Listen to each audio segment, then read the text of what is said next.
You've got your whole life ahead of you, so choose a Medicare plan you can count on. And that's what you get with a Medicare Advantage plan from United Healthcare. With more than 45 years' experience serving its members, United Healthcare has plans with low monthly premiums that fit your life today and as your needs change tomorrow.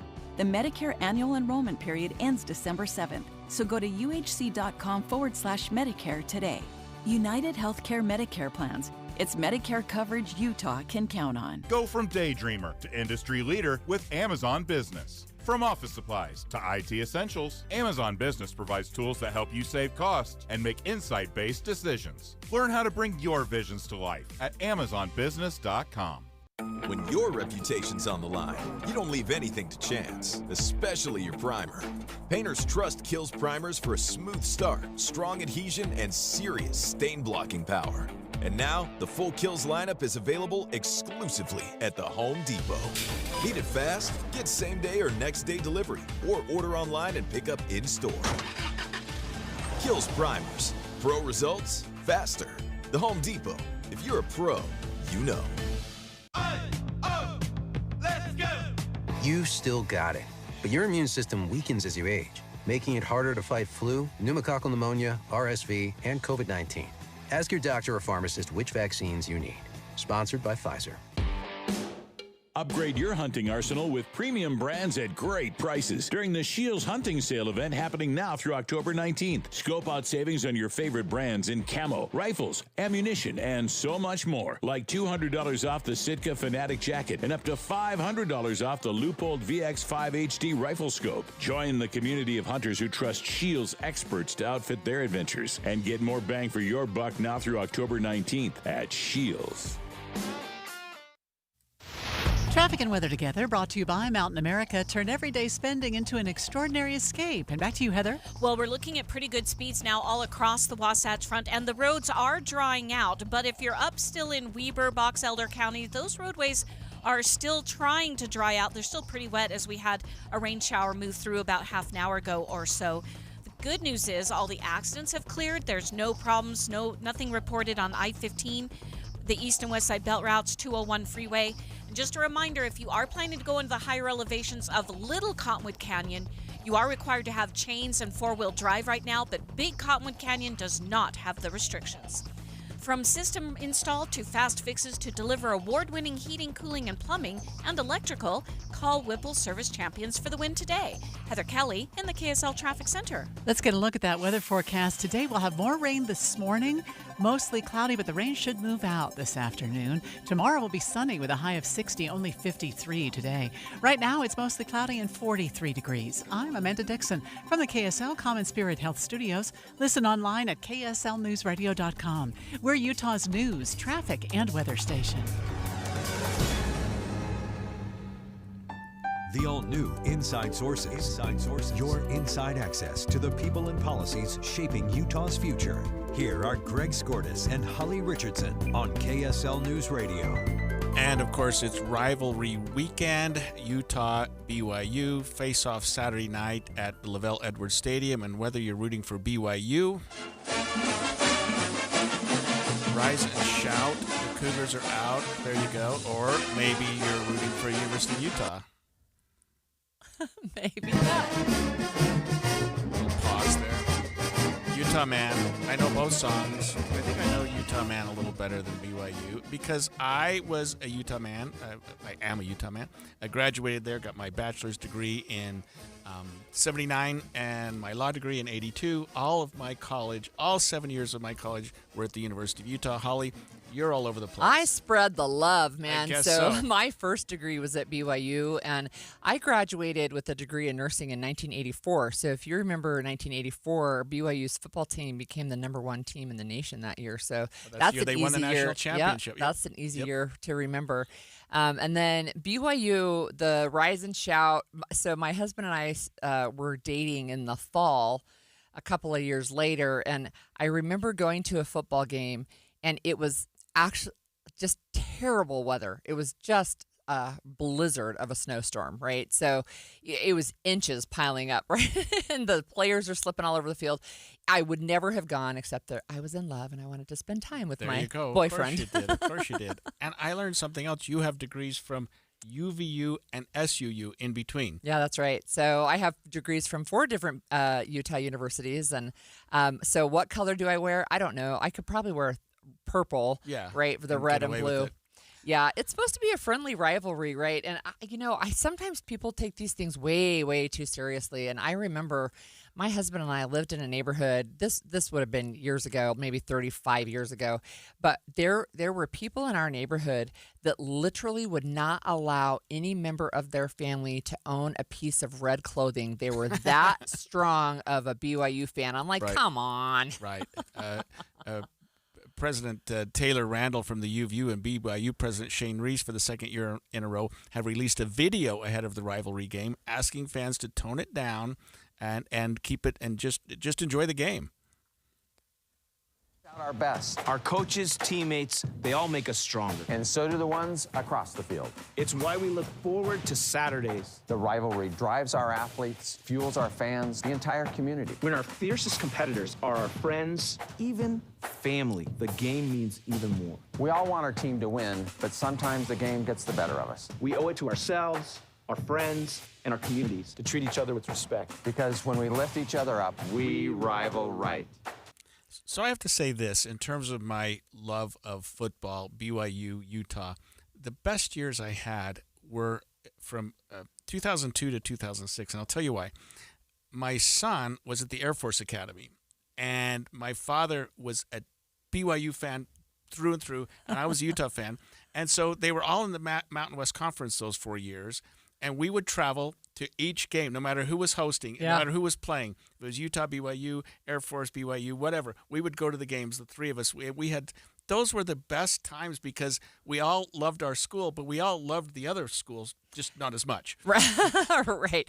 Well, I think you've said this to me before, but I will root for all of the Utah teams, right? And when they play each other, maybe you have to pick a favorite. But do you remember there were a couple of years in a row, it might have even been more than 2, where the Utes won and the score was exactly the same each year. It's like, it was like 34-31. So. Yeah, they did those funny they commercials did ads. with they Lavelle did. Edwards. Yeah, with like license plates or something that say 34-31, right? Right, yeah, those that were was funny. Fun. That was, I think, Ron McBride and Lavelle Edwards did some really cute commercials. And I'm glad that the two presidents did these commercials. And it seems like there's usually a 5K run or be a little bit longer.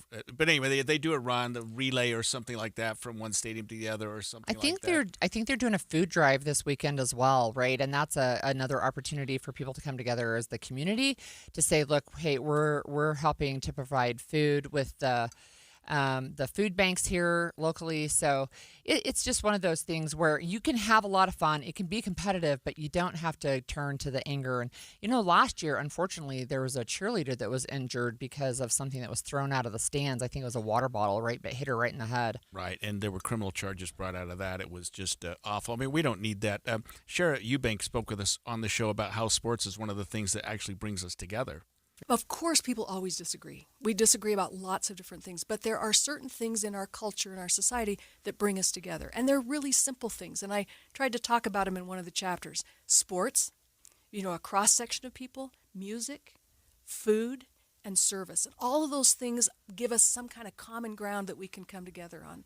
So it's important for me and for lots of people to be able to say, we aren't the same in so many ways, but we care about, the food that our kids eat in their cafeteria, or we care about this sports team that we all love. Let's build on those things. It's interesting. So that was Sharon Eubank, the Global Humanitarian Director for the Church of Jesus Christ of Latter-day Saints. But we did have somebody who texted us to remind us, actually, it's no longer I'm a Utah man, it's I'm a Utah fan. I know. So. You got to get politically correct. Come on, I went there. I haven't been there since '82. Except I'm not a Utah man. I could be a Utah woman. Utah fan, yeah, okay. So one of the things, I played intramural flag football, believe it or not. Back when I was a young student, and I remember how fiercely competitive even those games could get, right? So I know the competition can really be fierce, but one of the things that has struck me about this year's rivalry is there's a lot of crossover. There are coaches who've been at both universities. There are players who've been at both universities. There are family members, right? So, I hope that they can still talk to each other after this weekend. And some of these kids who are playing played against each other in high school. I mean, they Yeah. played for years and years. Now Or they're playing, with each or- other, or right? Absolutely Yeah. with each other. It's just so much fun. And this year is, I don't know, every year they say it's the biggest game ever. This year's got to be one of the top 10 because both teams are nationally ranked. Yeah. They have one loss between them. I think BYU's 5-0 and Utah's 4-1. I mean, that's right. This is a game that's getting national attention. I think it's one of the biggest 2 or 3 games in the country this weekend if you're looking at the rankings of the two teams. I think the party starts on KSL News Radio at noon. The game doesn't kick off until 6, but I know that we're going to have shows that lead up that whole time, right? And there will be things to do down there in Provo as well. Yeah, I will not be going to the game because I don't have tickets, but I would otherwise. I like Lavelle Edwards Stadium. I think it's a fun stadium, even if Yeah. you're not wearing the right colors. Well, and the weather's going to be perfect this Yeah. weekend for a football game. Yeah, for a fall football game. I mean, without going too far out on the line, I sort of think BYU's the better team this year, or at least So we'll see, right? They're much better disciplined this year. I'm not sure they're the better team, but they seem to be playing with more discipline. We're still hoping to hear from President Shane Reese. You know, it's a busy time, but we did have President Taylor Randall on from the U earlier, and we did ask him who he thought would win, and he said he thought it would be the University of Utah by a field goal. So I want to get their prediction from President Reese, and that will be after we come back after this break. Amanda, sometimes a deal is so good that they decide to extend it because they want more people to have an opportunity. That's what Bedrock Quartz is doing with their employee pricing deal. They are extending it through the month of October, so you pay what an employee would pay, and you can get your new kitchen or your new bathroom done before the holidays. The only limit is your imagination. They have over 100 different options for countertops, including quartz, quartzite, granite, marble. They can do bathrooms. What can't they do? They do backsplashes. And their attention to detail is extraordinary. Andy and I went to their facility in West Jordan where they cut the marble and the quartz, and just to see how meticulous they were with cutting that stone, not to mention the installation process. Yeah, they do 35 kitchens every day, so they're experienced, they're proficient, and they'll work with you. Whatever you want, they can take care of. They've got showrooms all over the place in West Jordan, Layton, Murray, Park City, Sandy, Pleasant Grove, Spanish Fork, St. George, and Salt Lake City, but you can also go to bedrockquartz.com. Rivalry Week is here, and KSL News Radio has your tickets to this year's BYU-Utah game. Tune in every hour and listen for a Cougar keyword. When you hear it, text it to 57500 for your chance to win. We'll pick a new winner each day. The more Cougar keywords you catch, the better chance you have to win. Find details and sweepstakes rules at KSLNewsRadio.com. KSL News Radio, the legacy home of BYU football. It's the Medicare Advantage annual enrollment period, and Humana knows not everyone has the same needs when picking a Medicare Advantage plan. Now that I'm retired, I want to enjoy the life I've worked hard to build. So I want a plan that covers me when I'm traveling the country. Humana has a plan for that. As a veteran, I want a plan that fills in the gaps my VA coverage doesn't provide, like dental care. Humana has a plan for that. I feel good about my health. I just want care and coverage with predictable costs. No surprises. Humana has a plan for that. With a Humana Medicare Advantage plan, you get coverage and benefits that focus on what matters most to you. Learn more at GetHumana.com. Humana, a more human way to healthcare. Humana is a Medicare Advantage HMO and PPO organization with a Medicare contract. Enrollment in any Humana plan depends on contract renewal. For over 75 years, Duke's Jewelers has been part of Utah Valley's story. Founded in 1948 by J. Melvin Duke, the Duke family has been helping yours celebrate life's biggest moments, generation after generation. Duke's is more than just a jewelry store. They're craftsmen. From repairing a treasured family heirloom to designing the custom engagement ring of your dreams, their expertise is trusted because it's been earned through decades of care, skill, and tradition. When you walk through the doors of Duke's Jewelry, you're not just a customer, you're part of the Duke's family. Because at Duke's, jewelry isn't just about sparkle, it's about legacy, memory, and love. Discover the difference of a family-owned jeweler where heritage meets craftsmanship. Duke's Jewelers, 220 South Main in Springville, or online at dukesjewelers.com. Duke's Jewelers, celebrating love, tradition, and community since 1948. Pros don't just show up. They prove how it's done, with precision and without shortcuts.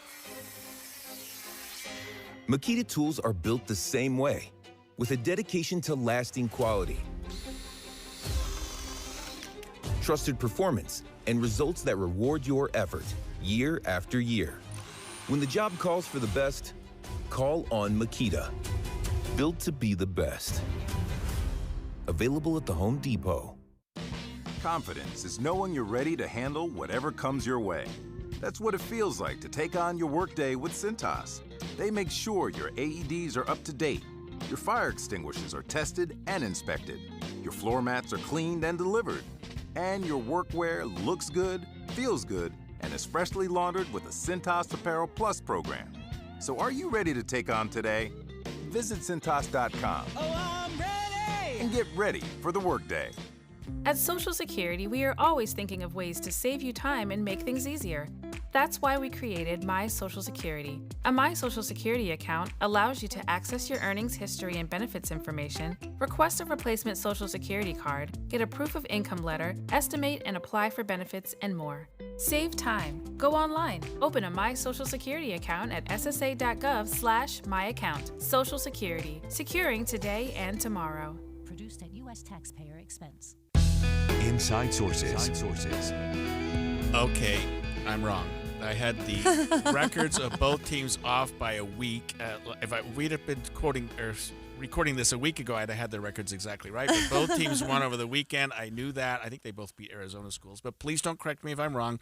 Utah is now 5-1. BYU is 6-0. At any rate, a combined 11-1 record going into this weekend's game, which is really, really good. Which is why it's one of the top games in the nation. Yeah, it's really going to be fun. So we do have President Shane Reese on the line with us from BYU. Welcome to our show, President Reese.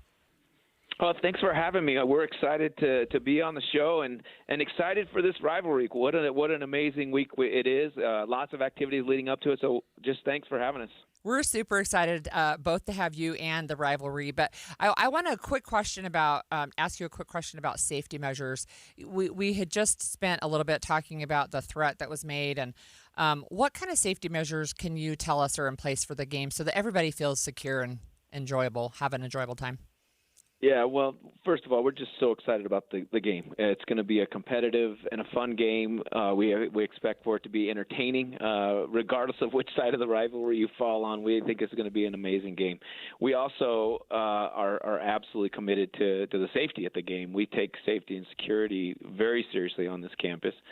We monitor all security-related events that have occurred in recent years, and we continually try to make adjustments and improve. Over the past several years, we've actually increased our investment in our security systems. That includes our personnel, our processes. We're trying to maximize safety. We want people to come and enjoy the event, but we want them to do so in a way that they feel safe. We'll have over 130 officers at the stadium and outside helping us with all kinds of safety-related issues.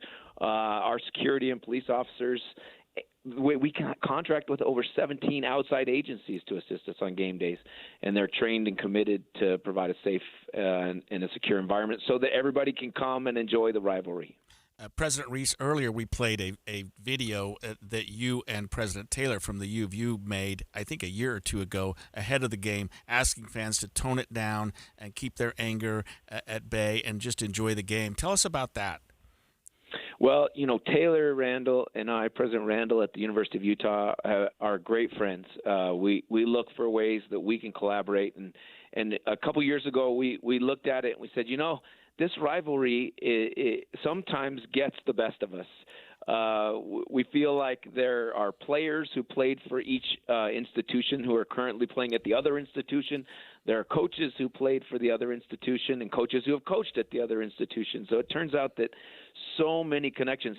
And boy, you just look around Utah, there are families where family members, one went to the University of Utah and the other one went to BYU. So with all of these deep connections, we just felt like it was an important time for the two of us to lean in and remind everybody that we care deeply about what happens on the field, both of us.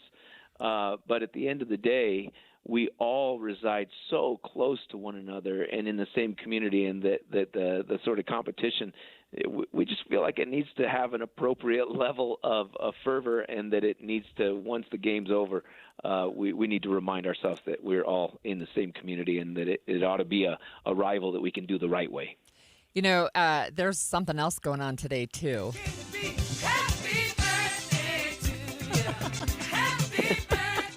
Happy birthday to BYU 150 years ago today, which I think is amazing that you're on our show today. So thank you for that. What does this milestone mean to you, 150 years?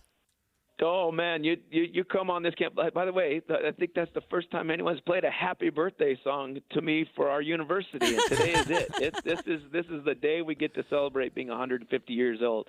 It is an exciting time on campus. Everybody is talking about. We have signage, we have celebrations, we even have a new flavor of ice cream on campus celebrating our 150th year. And, you know, for us, we are so committed to making this year a different year of celebration. Many institutions, when they have a big anniversary like this, they celebrate it by a big capital campaign, raise a whole bunch of money. And for us, we're just asking something simple of our nearly 500,000 living alumni worldwide. And we're asking them to spend 150 hours in this, our 150th year as a university, serving. We want them to lift where they stand in their local communities, in their homes, in their churches, wherever they might be. We're asking them to spend this year serving. And we hope that they'll come and tell us some stories about it. We've already heard some amazing things where people in communities where they live have tried to respond to this invitation, and the stories that are coming in are remarkable. We feel like the university has a responsibility to shine a light. You know, we're a Christ-centered university, and we hope that our alumni use this year to celebrate the 150 years of BYU by spending 150 hours in service to the communities where they live. President Reese, talk to us about some of the academic things that are going on at BYU. And I'll just tell you from my own experience, having graduated from the University of Utah Law School, that the BYU Law School is just amazing. And what's going on down there is so impressive. But you've got a lot of other programs and graduate schools and things that are going on. That BYU is really at an academic peak right now, isn't it? Yeah, we've got some really amazing things going on academically. We have, we have top-notch programs in our business school, our engineering school, our law school, as you mentioned, is amazing. We have an amazing advertising program, one of the best in the entire nation. I'm a nerdy statistician. We have a great statistics program. I can just go on and on about the academic work that's done.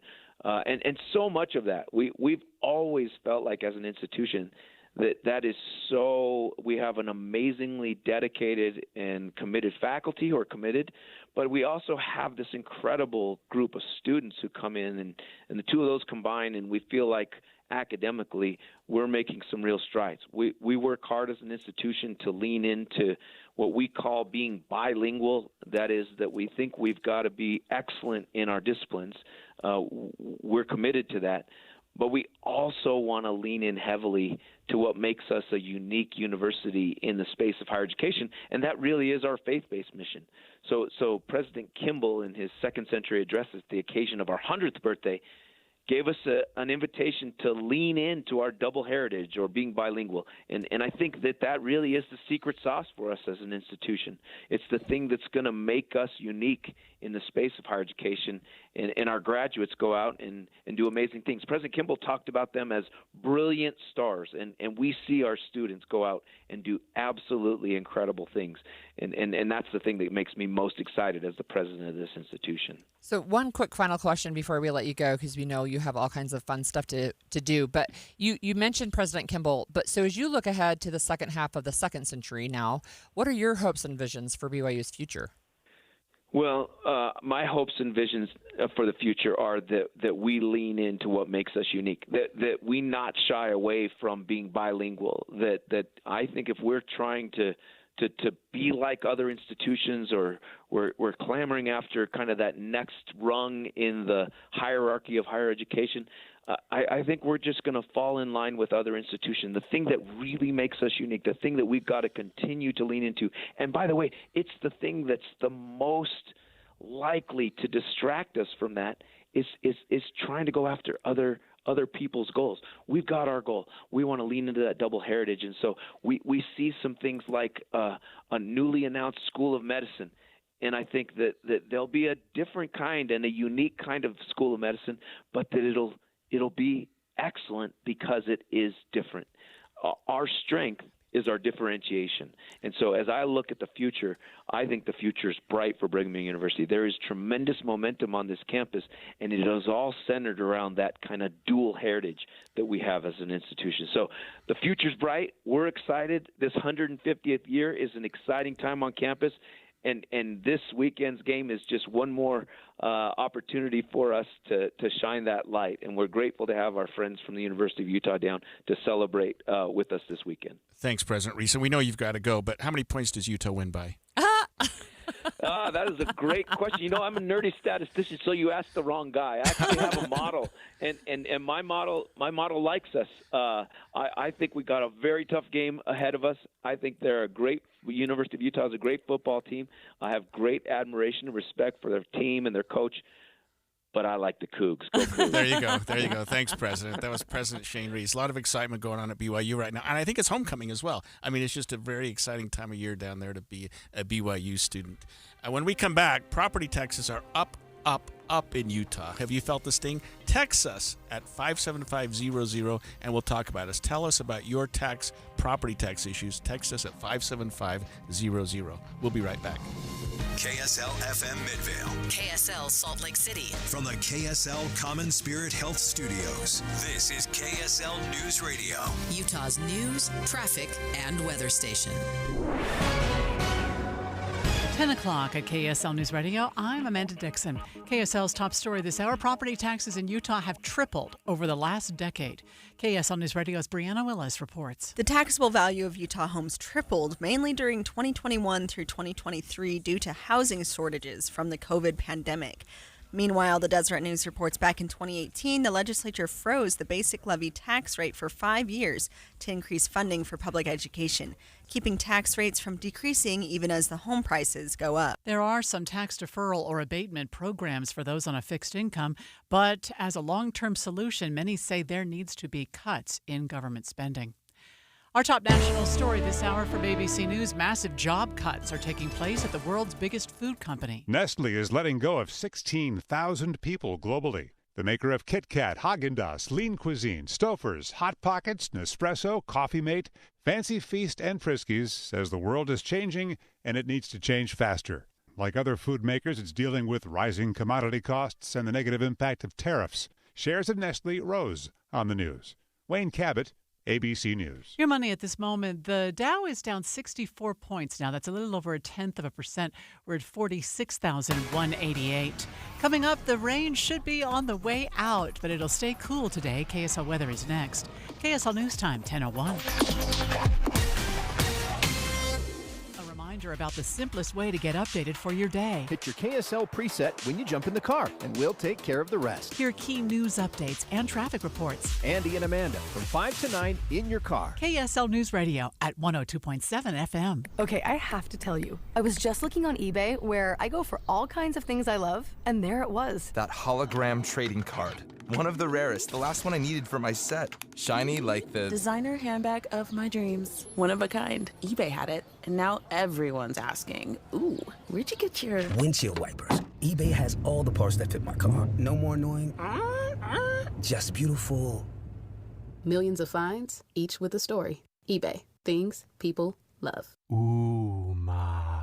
What was that? That is business phone bliss with the Ooma Cloud Phone System. It handles all our voice, video, and messaging needs. You sound very... Calm? I am. Ooma has everything I need to run my business more efficiently, like virtual receptionist, call routing, and video conferencing. And it starts at just $19.95 per month per user, plus taxes and fees. Ooma. Nice. Find your business comm at ooma.com/radio.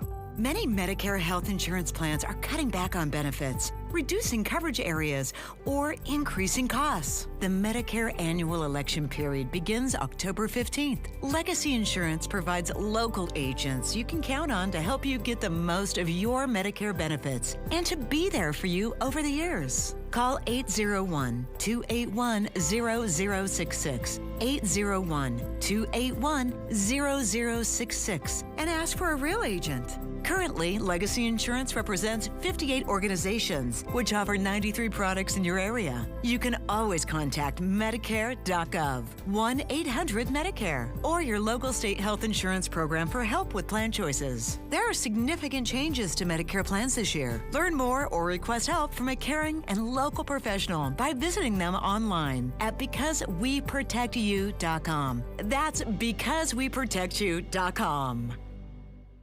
If you love to travel, Capital One has a rewards credit card that's perfect for you. With the Capital One Venture X card, you earn unlimited double miles on everything you buy. Plus, you get premium benefits at a collection of luxury hotels when you book on Capital One Travel. And with Venture X, you get access to over 1,000 airport lounges worldwide. Open up a world of travel possibilities with the Capital One Venture X card. What's in your wallet? Terms apply. Lounge access is subject to change. See CapitalOne.com for details. I'm Ed Evans, CEO of Consumer Cellular. Ever wonder why Big Wireless wants you on an unlimited plan? They probably want you to cover the cost of those 20-somethings using all that data every month. But most people 50 and up like me only use 12 gigs or less. Don't get bamboozled by Big Wireless. Switch to Consumer Cellular. Our plans start at just $20, and we use the same towers as the big guys. Join the millions who choose something better, because if you're not using all that data, you're probably getting used. Call 1-888-FREEDOM or visit consumercellular.com/facts. Plans include $5 credit for auto pay and e-billing. See site for additional facts. Traffic and weather together, brought to you by Mountain America. Turn everyday spending into an extraordinary escape. And here's Heather Kelly. We've got some unusual slowing northbound I-15 through the Murray area. It starts right around 53rd South up to 4500 South. Now, I haven't seen a crash in the area. The roads are dry, so I'm not exactly sure what's slowing people down. Maybe there's debris in the roadway. But other than that, you're going to have a pretty good drive all across the Wasatch Front. And good news, if you wanted to head into Little Cottonwood Canyon, the restrictions have been lifted, so you no longer need chains or four-wheel drive there. From system install to fast fixes to deliver award-winning heating, cooling, plumbing, and electrical, call Whipple Service Champions for the win today. Heather Kelly in the KSL Traffic Center. We only get up to about 53 degrees today for a high. The rain showers are moving out this afternoon, dry by Friday and Saturday with the highs in the low 60s. Right now it's mostly cloudy and 43 degrees. I'm Amanda Dixon from the KSL Common Spirit Health Studios. Listen online at kslnewsradio.com. We're Utah's news, traffic, and weather station. The all-new Inside Sources. Inside Sources. Your inside access to the people and policies shaping Utah's future. Here are Greg Skordas and Holly Richardson on KSL News Radio. It's probably no secret that property taxes are up in Utah. In fact, property values have increased threefold in the last 10 years. 10 years ago, property values in Utah were $126 billion, now $375 billion. That's what's happened. And that's not as a result of growth necessarily, because growth has only been less than 20%. Only so many new homes have been built. Right. It's based on the value of the houses. And really, property taxes have gone, if you think about taxes, you've got property tax, you've got income tax, you've got sales tax, and that's right. what we do. Right. And the legislature is always working on reducing taxes, but property taxes aren't one reducing of them. Reducing income taxes. Right, yes, right. KSL News Radio's Brianna Willis reports on how this increase in property taxes has put those on a fixed income in a difficult spot. A legislative audit reports a perfect storm of inflated home prices from the pandemic, and a legislative decision to pause the state's basic levy property tax contributed significantly to the tax hike. The Deseret News reports the median price for a single-family home in Wasatch County is now close to $1 million, forcing some senior residents to pay more in property taxes than their mortgage. There are a few tax deferential and abatement programs aimed to help those on a fixed income, but activists say more needs to be done. Brianna Willis, KSL News Radio. So I know in my area, we've been in our home for 21 years. Our property taxes have gone up and up and up. Right, it's more than triple what it was when we moved in. Right, and if you felt this thing, text us at 57500 and tell us about it. But I've always thought, and I think I spoke with somebody from the tax commission, it may have been Rusty Cannon, that the fact that the value of your house goes up doesn't necessarily mean that the tax goes up, because the tax rate isn't based solely on the value of the house. Now, I may have that wrong, because if you've expected that house values in Utah have tripled in the last 10 years, I don't know that means revenue from property tax has tripled in the last 10 years. I just know that my tax rate continues to go up, and we've talked about who has the authority to tax. It's not just one organization, so there's multiple, including our sewer districts, right? They have the ability to tax. School districts can tax. Municipalities can tax. The state can tax. But we do have a couple of people who have texted in, and one texter says that their mortgage is going up $130 a month because of the tax and insurance increases. And another texter is not real happy, saying taxation without representation is just white-collar theft. Yeah, there you go. So Utahns actually spend less on per capita on taxes for what the government's doing for them, but we are taxed because of the value of our homes. We seem to be taxed at a higher rate than a lot of states, so the proportionality is a little bit goofy here in Utah. And we've talked about this numerous times. Home prices in Utah have just gone through the roof, and home values have gone through the roof. And so taxing entities, counties and municipalities are going to look at that and say, hey, wait a minute, homeowners are having these houses that are worth much, much more. We should be able to get a little piece of that pie, and they've been able to get tax increases and do some things so that they can collect more money. Because $1 million house, you'd expect there to be significant tax on something like that, and there is. Yeah, and that's the average house anymore in Utah is somewhere. Well, around. That's Summit County, right? But yeah, average in Utah still is over $500,000. Remember, somewhere right. around $550,000, $560,000. Right. So I'm looking at a Deseret News article, and they talked with Billy Hesterman, who's a friend of our show. In fact, he was on this week a little bit earlier, but he's president of the Utah Tax Association. And he talked about the three-legged stool. So you mentioned income tax, sales tax, property tax.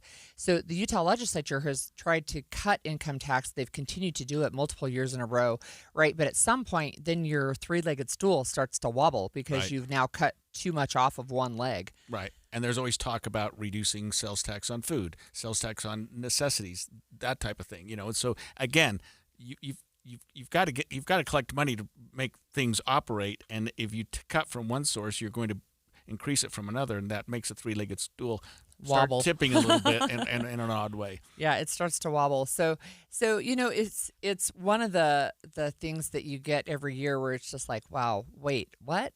So even if you pay off your home, you still have to pay property taxes. Right? Even if you don't have a mortgage, you still have to pay property taxes. So that's one of the things that Brianna said. Like if you're on a fixed income, and maybe you have a smaller mortgage because you've been in there for a long time, or maybe you've even paid off your mortgage, but now your tax rate just keeps going up. It's harder and harder to meet those bills. And it's hard to argue against the property tax, and because what the entities will usually do is this: they'll say, your house is worth, I'll just throw some numbers out, $1 million. But we're going to tax it at $800,000. Right. So that you can't really say, well, wait a minute, I'm being overtaxed, because they're trying to tell you you're undertaxed. We could tax you based on the real value of your house, but we're going to tax you based on a lesser value. And what that does, Holly, is it discourages people from protesting their taxes, because that's an interesting thought, actually. You can't complain because if you go in there and you say, hey, wait a minute, my house is worth a lot more than what you've said here, that's not going to help you out very much. So we do have a texter who said property tax is done by percent. So every time your house and property goes up in value, they get more tax dollars, right? So there's a Washington County Commissioner down south, Victor Iverson. So he's quoted in this Deseret News article, but he said, look, counties have to struggle too. to find revenue streams aside from property taxes. So he thinks state lawmakers could be more careful about increasing expenditures, actually. He said property taxes are one of the forms of taxation that really people feel probably more personally, maybe a little more emotionally than, say, sales tax or even income tax, right? Because it's like you get one notice a year that's like, hey, you're going to pay this much money, and it comes out of your mortgage payment. I get that, but right, but it hurts people very badly when they don't have a mortgage, right? Because let's say your house is your life. You put everything right. you have into it, and you finally paid off the mortgage, and you think this is great, and all of a sudden once a year you get a tax bill that can be significant because you've been paying it historically over the course of 12 monthly payments in a year from your mortgage, from your escrow. But if you don't have that anymore, then you have one good lump news, sum. bad news. Hey, I paid off Right. the house. Now you've got to pay a big fat check every year to the property tax. We've got a couple more texters. This one is really interesting. This texter says, I live in an apartment building behind the zoo in Salt Lake City. What I don't understand is we have 50 units that takes up an acre and a half for our building. For my 1,800 square foot unit, I'm paying the same property tax as a single family home. I do not know any answers for that, but that's an interesting might be the area. It might be, but that's really interesting. And this texter says, my insurance on my home doubled in the last year. My escrow shortage was over $300 this year. My property taxes haven't been too bad, mainly because they had a school bond that expired this year. So I've seen those news stories too, that home insurance prices are really going through the roof as well. Yeah, fire and flood have been causing so many problems with people that insurance companies are jacking up the rates. They are, and I've seen stories too about insurance companies just sending out notices saying we're canceling your insurance. Right. Yeah. So, I mean, if you're on a fixed income and you feel comfortable that you finally paid off your house, you still need to be aware that your property taxes are going to hit you every year. You're going to get the notice every year, and you have to pay it every year. And it's hard. It's hard for retirees or people on a fixed income. And I don't know that there's a solution to it. I think the Taxpayer Association is working with the legislature to maybe give a break to some of our senior citizens. But in the meantime, good news, bad news. Our houses are worth a fortune. Look, but boy, our taxes are bad. I can almost guarantee you that there will be more than one tax bill on Capitol Hill starting in January. Yeah. Okay, Senators Mike Lee and John Curtis have introduced a bill that will open up national parks to off-road vehicles. That's coming up next, and we're streaming live at KSLNewsRadio.com and on the app for KSL News Radio, sponsored by At Your Service Pros. Stay with us. The KSL News Radio app will update you on breaking stories. Red Cross brought relief supplies. And you'll get exclusive audio streams from local events, breaking news, and sports. Cougars feel like they can overcome anything. All of your favorite KSL hosts are there too, so you can listen anytime. Plus traffic and weather. Download it today. The app for KSL News Radio.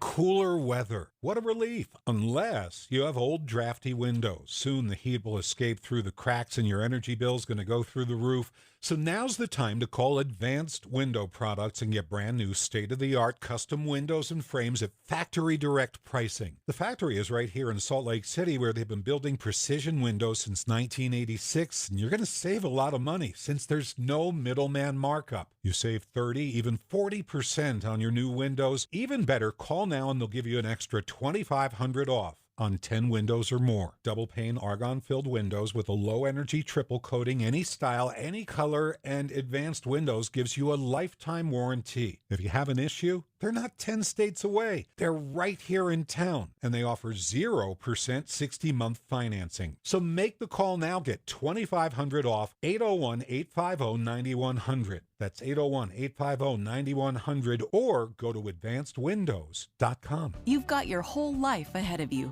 so choose a Medicare plan you can count on. And that's what you get with a Medicare Advantage plan from United Healthcare. With more than 45 years' experience serving its members, United Healthcare has plans with low monthly premiums that fit your life today and as your needs change tomorrow. The Medicare annual enrollment period ends December 7th, so go to uhc.com/Medicare today. United Healthcare Medicare plans. It's Medicare coverage Utah can count on. $5,000. That's the average amount of money people in the U.S. are now spending on gas in a year. $5,000. That's crazy. If you drive, you have to download Upside, the free app that gives you cash back every time you get gas. That's right. You can earn real cash back with Upside just by buying the gas you're already buying. You can literally start earning cash back today. I use Upside every time I fill up, and I've already made around $300. You're putting gas in your car anyway. Why not get real cash back? If you like free money, download Upside. I'm saving the cash I earn from using Upside to help pay for a vacation later this year. Download the free Upside app now to earn cash back every time you buy gas. Use promo code POWER to get an extra 25 cents per gallon on your first tank. You can cash out anytime right to your bank, PayPal, or a gift card for Amazon and other brands. Just download the free Upside app and use promo code POWER for a 25 cents per gallon bonus on your first tank. That's code POWER for a 25 cents per gallon bonus. Hey guys, it's Woodrow from Mint Medical Clinic. Are you struggling with ED? Well, you are not alone, and now there's a real solution that treats the root cause, not just the symptoms. Introducing our Trifecta approach, a breakthrough combination of acoustic wave therapy, hormone replacement, and cryotherapy, all designed to restore blood flow, boost performance, and rebalance your hormones. Whether it's ED or hormonal imbalance, if you're ready to reignite your love life, this treatment helps bring back your energy, your drive, and your confidence. And right now, when you call, you'll receive a free consultation, a blood flow ultrasound, and an intimacy gift. That's a $650 value, absolutely free. And here's the bonus. The next 20 callers will also receive a 5-night stay at a luxury resort in Hawaii just for taking the first step. But you must call now. With 2 convenient locations in Layton and Sandy, help is closer than you think. Call 801-804-8000 now. That's 801-804-8000. Mint Medical Clinic. We'll get you back to mint condition. Getting help with plumbing repairs is easier than you think. All you have to do is call Any Hour Services or schedule an appointment at anyhourservices.com. No one helps more homeowners than Any Hour Services. If you're talking, they will hear you. We all want our kids to grow up safe and healthy, so we show them how. And we tell them with honest conversations that let them know what we expect. Not just one time, but every chance we get. That's especially important when it comes to alcohol and other drugs. Kids not only need to know the dangers and how to avoid them, they need to hear it often from you. And when it comes to pain medications, opioids, they need to know that they should never be taken without a prescription and never shared with friends or family. It's dangerous and illegal. So talk with your kids and guide them through the challenges of growing up safe and healthy.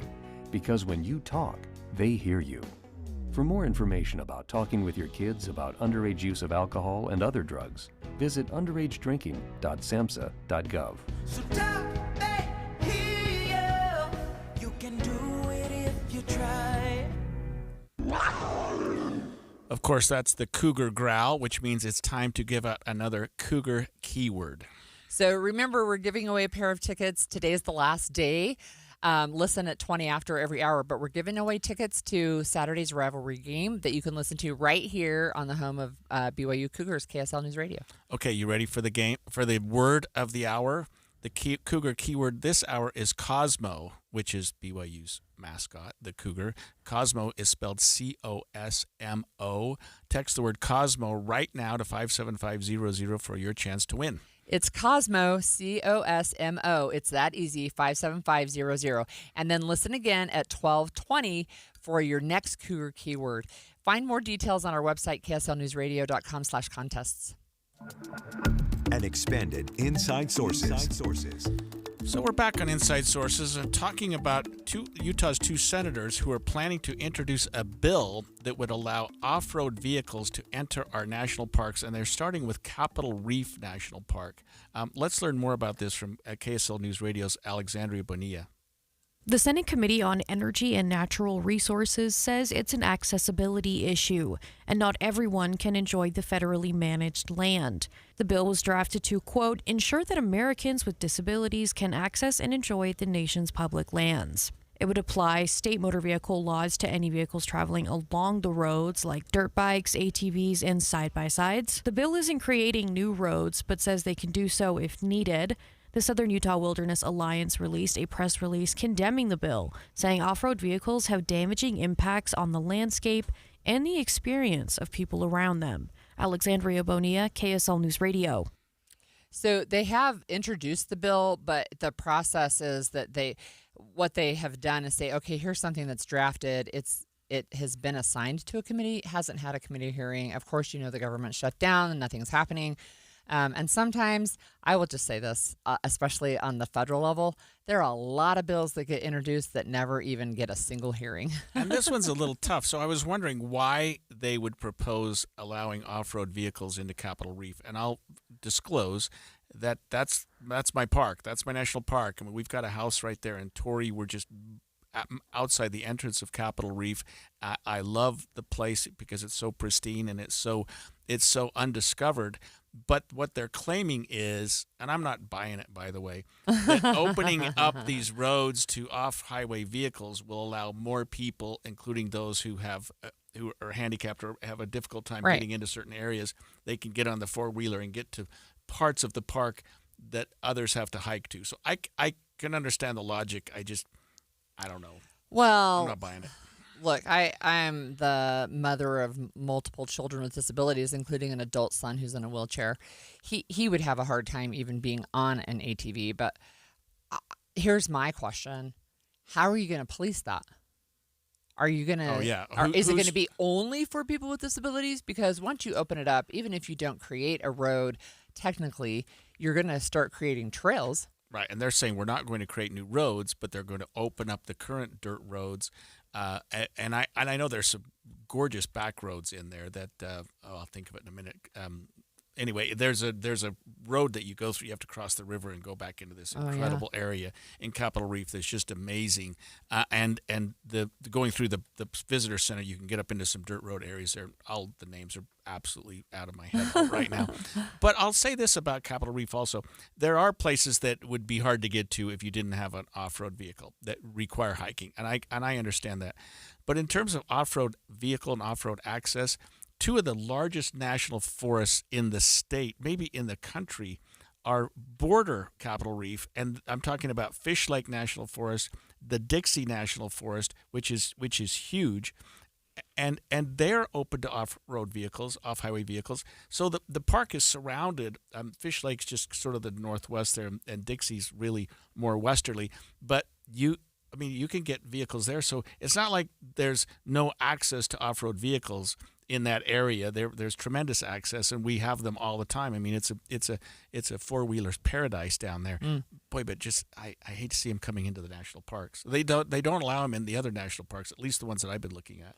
Yeah, well, as you pointed out, this bill would start with Capitol Reef National Park and apply to applying any state motor vehicle law to any vehicles along the roads, right? So it's again interesting that they're using it to say that we're going to give more access to people with disabilities. I applaud that. I like that.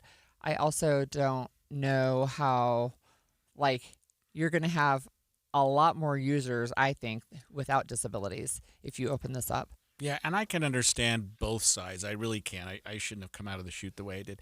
But I mean, it just that it's a park that is so rarely used. It's not like the others. It's not crowded like Bryce and Zion and Arches and some of the others around the country. It's just not there. And that's one of the things I like about Capitol Reef. Mm-hmm. You go there. I mean, we go there this weekend or next weekend. There's just no crowds. And there aren't any, and it's because that park is sort of undiscovered as opposed to the others around the state. Well, maybe that's why they want to start there. We do have a texter actually that says those of us they just say those of us that have mobility issues would like to have access with UTVs. So good point. Yeah, right. I mean, we can see why they introduced this. Again, it's got a long process to go before this bill that was introduced would become law. But right out of the chute, you have the Southern Utah Wilderness Alliance is like, absolutely not. And if you recall, it was less than a year ago, Senator Lee was talking about, and I think that he had the support of Congresswoman Malloy, selling some federal lands near some of the parks that were not being used and that were really better used for commercial or just private use, selling those off. But they didn't get very far with the Senate and the House at all. So I don't know that this one's going to get very far either. So one of our other texters says it should require permits, and that's actually a good way to think about, is this actually going to be accessible for people with disabilities and not everybody? Although we'll see. Kind of like the car, the permit you get for your car if you want to use handicap stalls. So I want to read to you just a statement from Senator Lee and from Senator Curtis. So this is actually from the committee site, so the Senate Committee on Energy and Natural Resources, where the bill's been assigned, but it hasn't been heard for a committee hearing. But Senator Lee says Americans with disabilities should never be shut out from the places that represent our national story. The mountains, canyons, and forests managed by the federal government are part of our shared heritage, and access to them should not depend on whether someone can hike 10 miles or climb a ridge. This bill ensures that Americans with disabilities have the same chance to experience the beauty of our country as everyone else. And then Senator Curtis says, I'm grateful to work with Senator Lee on legislation that helps restore access to some of Utah's most iconic and meaningful landscapes. For generations, Utahns have cared for these lands and know them better than any federal agency in Washington.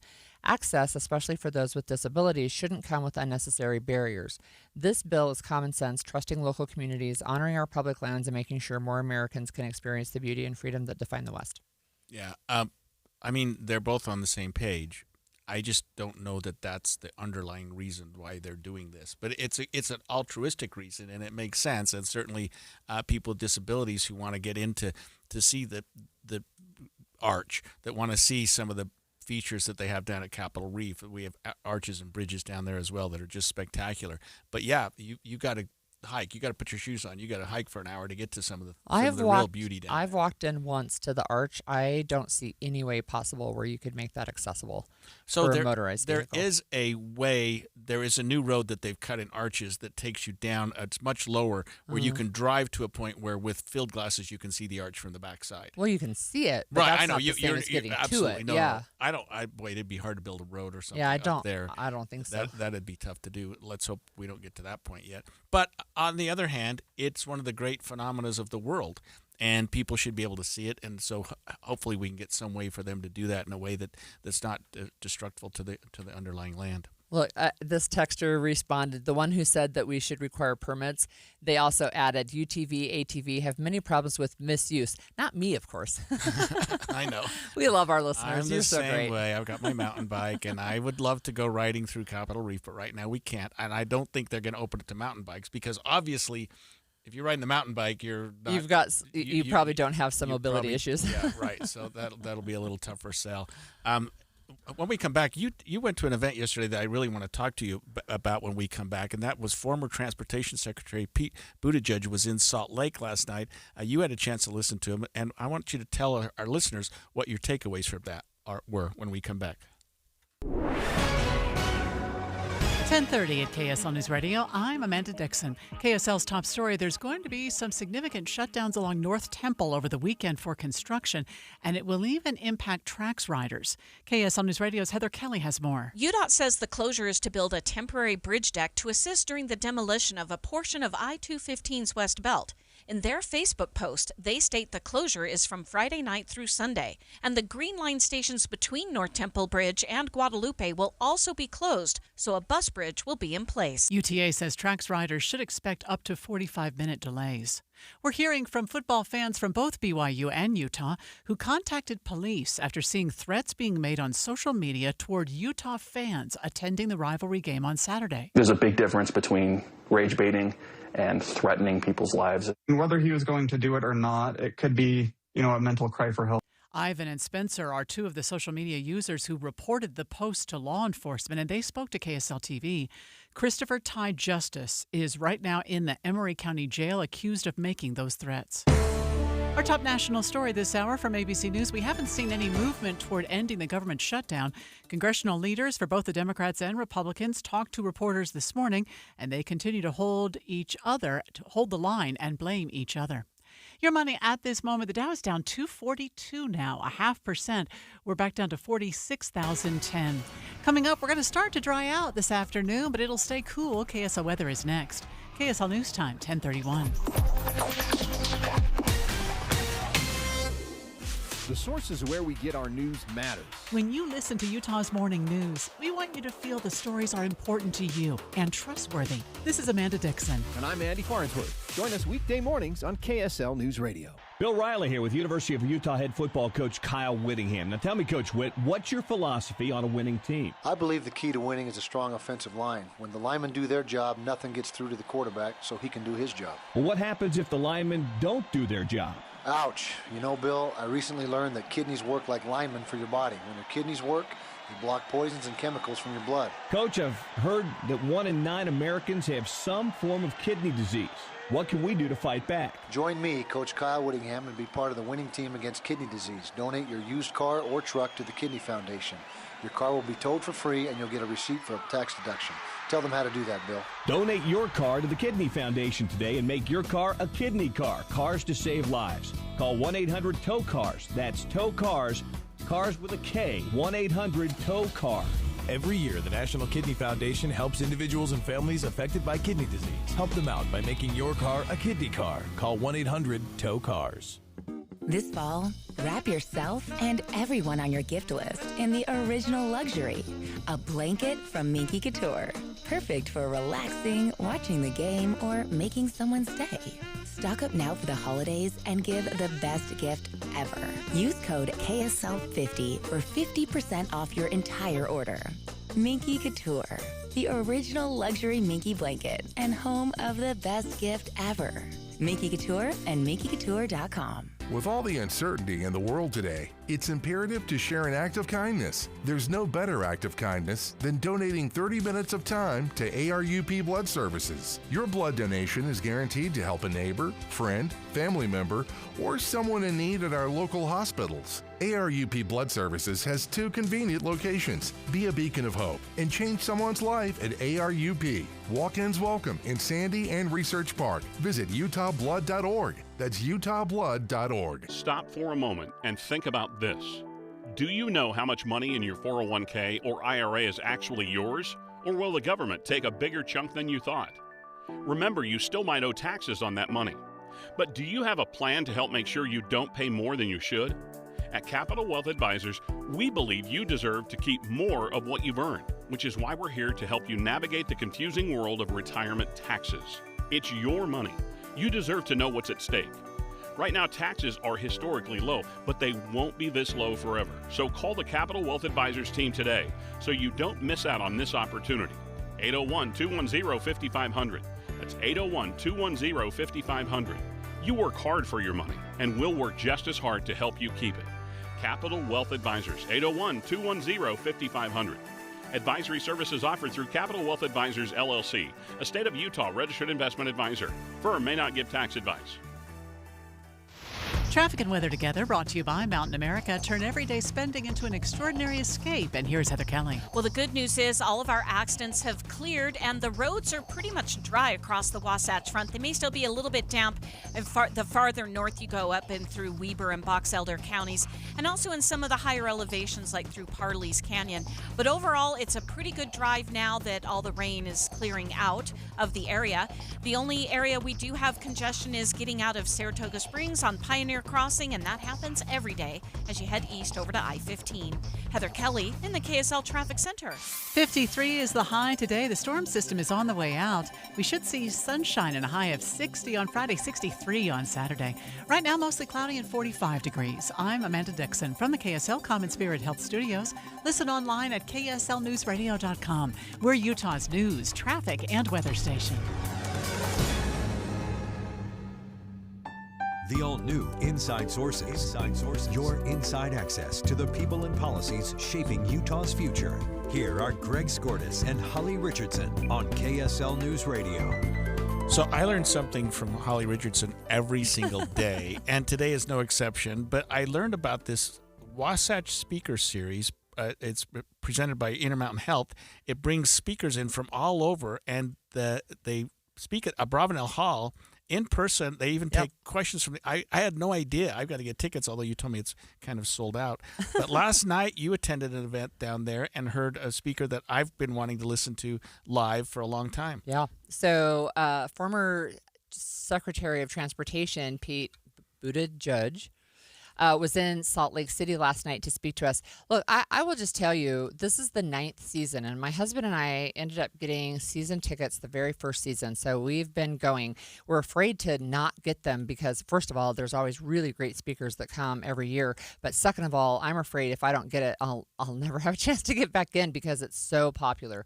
It's just sold out every time. So how could it be the 9th season and I've never heard of it? I I'm don't embarrassed. know. You know, they don't let you record. So they do have a Zoom option since the pandemic. They have a Zoom option for people who want to watch at home. You still have to pay the full ticket price, and then there's a little extra fee for Zoom. But they don't record them, and they like don't put them out there. I don't think I've ever really seen a news story about these speakers, but I'm going to name off some of the speakers that we've had. So I've listened to Hillary Clinton. I listened to Joe Biden before he was even a candidate for president. That's how long it was. Wow. I listened to former FBI Director James Comey. He came and spoke. Madeleine Albright spoke. Malala spoke. If you know her, she's the young woman. She's married now, but she was a young woman who was shot in the head by the Taliban for reading a book. So Malala Yousaf. We had Anita Hill came. We had Apple co-founder Steve Wozniak. There was Sully Sullenberger, if you remember him, who was the pilot that landed, I think, the plane on Sully. Sully. Yeah. So he came and talked. I mean, we've had astronauts. We had Jane Goodall, and really happy we had a chance to see her before she passed away just recently. Anyway, so there's this lineup is so impressive. And later this year, we're also going to have Adam Kinzinger. And by we, I mean I'm there to listen. But also Kamala Harris by the end of the year. Oh, wow. I mean, so interesting. So Pete Buttigieg, yeah. I mean, he served honorably with the Department of Transportation under the Biden administration. He was actually a candidate for president at some time. But tell us about his presentation and what his message was. So first of all, he is a very good speaker. Yeah. Right. He's humorous. He's self-deprecating. Right. He made jokes about. Let me tell you this joke. It's not actually a joke. It's real. And for every parent who knows this. So he's Secretary of Transportation. He's in the cabinet, and he's at home one evening, and he said, let me just tell you about 2 sentences I got back to back. One of them was an email that said, so, Mr. Secretary, we have all the following lined up for tomorrow. And if you need anything, just let us know. And, we're here to help you and make sure everything goes smoothly. And the next one was his child down the hall saying, Papa, come wipe my bum. Yeah, right. Right. Puts things in perspective. Right. That's exactly right. Right. So he had a way of being really humble. I did not know this about him, actually. I knew that he had run for president. I knew that he had served as the Secretary of Transportation. But he was actually a mayor for 2 terms. He was the mayor of South Bend, Indiana. Yeah. And you it didn't was. know that? I did not know that. That's where Notre Dame is. I mean, that was his background in government work. Yeah. And he served really well. He was only 29 when he got elected the first time, so he was sharing some about that. He also was an officer in the U.S. Navy Reserve. He took a leave of absence from his role as mayor to go serve in Afghanistan, right? So he was active duty as well. He finished second. He won the Iowa caucuses and finished second in the New Hampshire primary. But one of the things that he shared was that they did not know that they had won the Iowa caucuses until much later, right? So, no. Yeah, he said it would have really been great if we had known that night because you're hoping for some momentum, right? So he said, I came in first in Iowa. I came in second in New Hampshire. The next one was third. The next one was fourth. And he goes, if you're going to do that order, you want to beat the reverse. You're in trouble, right? Right. Yeah. You're hoping it goes the other way. Yeah, he just joked about it. But he talked a lot about what he was working on as the Secretary of Transportation, how he had 60,000 infrastructure projects across the country, including here in Utah. He mentioned Governor Spencer Cox, and he said, I don't agree with him on everything. Of course, Pete is the Democrat, but he said, I don't agree with him on everything, but I really do agree with this. And he talked about the Charlie Kirk killing. He talked about the governor's comments about ratcheting down political violence, violent political rhetoric. And he just said, there are lots of ways that we can come together. One of the things that really struck me, though, was how hopeful he was. And he had a comment that he made at the end of the evening where he said, hope does not lead to action. Action leads to hope. And you can't just sit back and wait for hope to strike, right? You have to get out there and work. But he was very positive. But he started the evening by saying, I am hopeful and there is hope. But first, let me tell you. Right.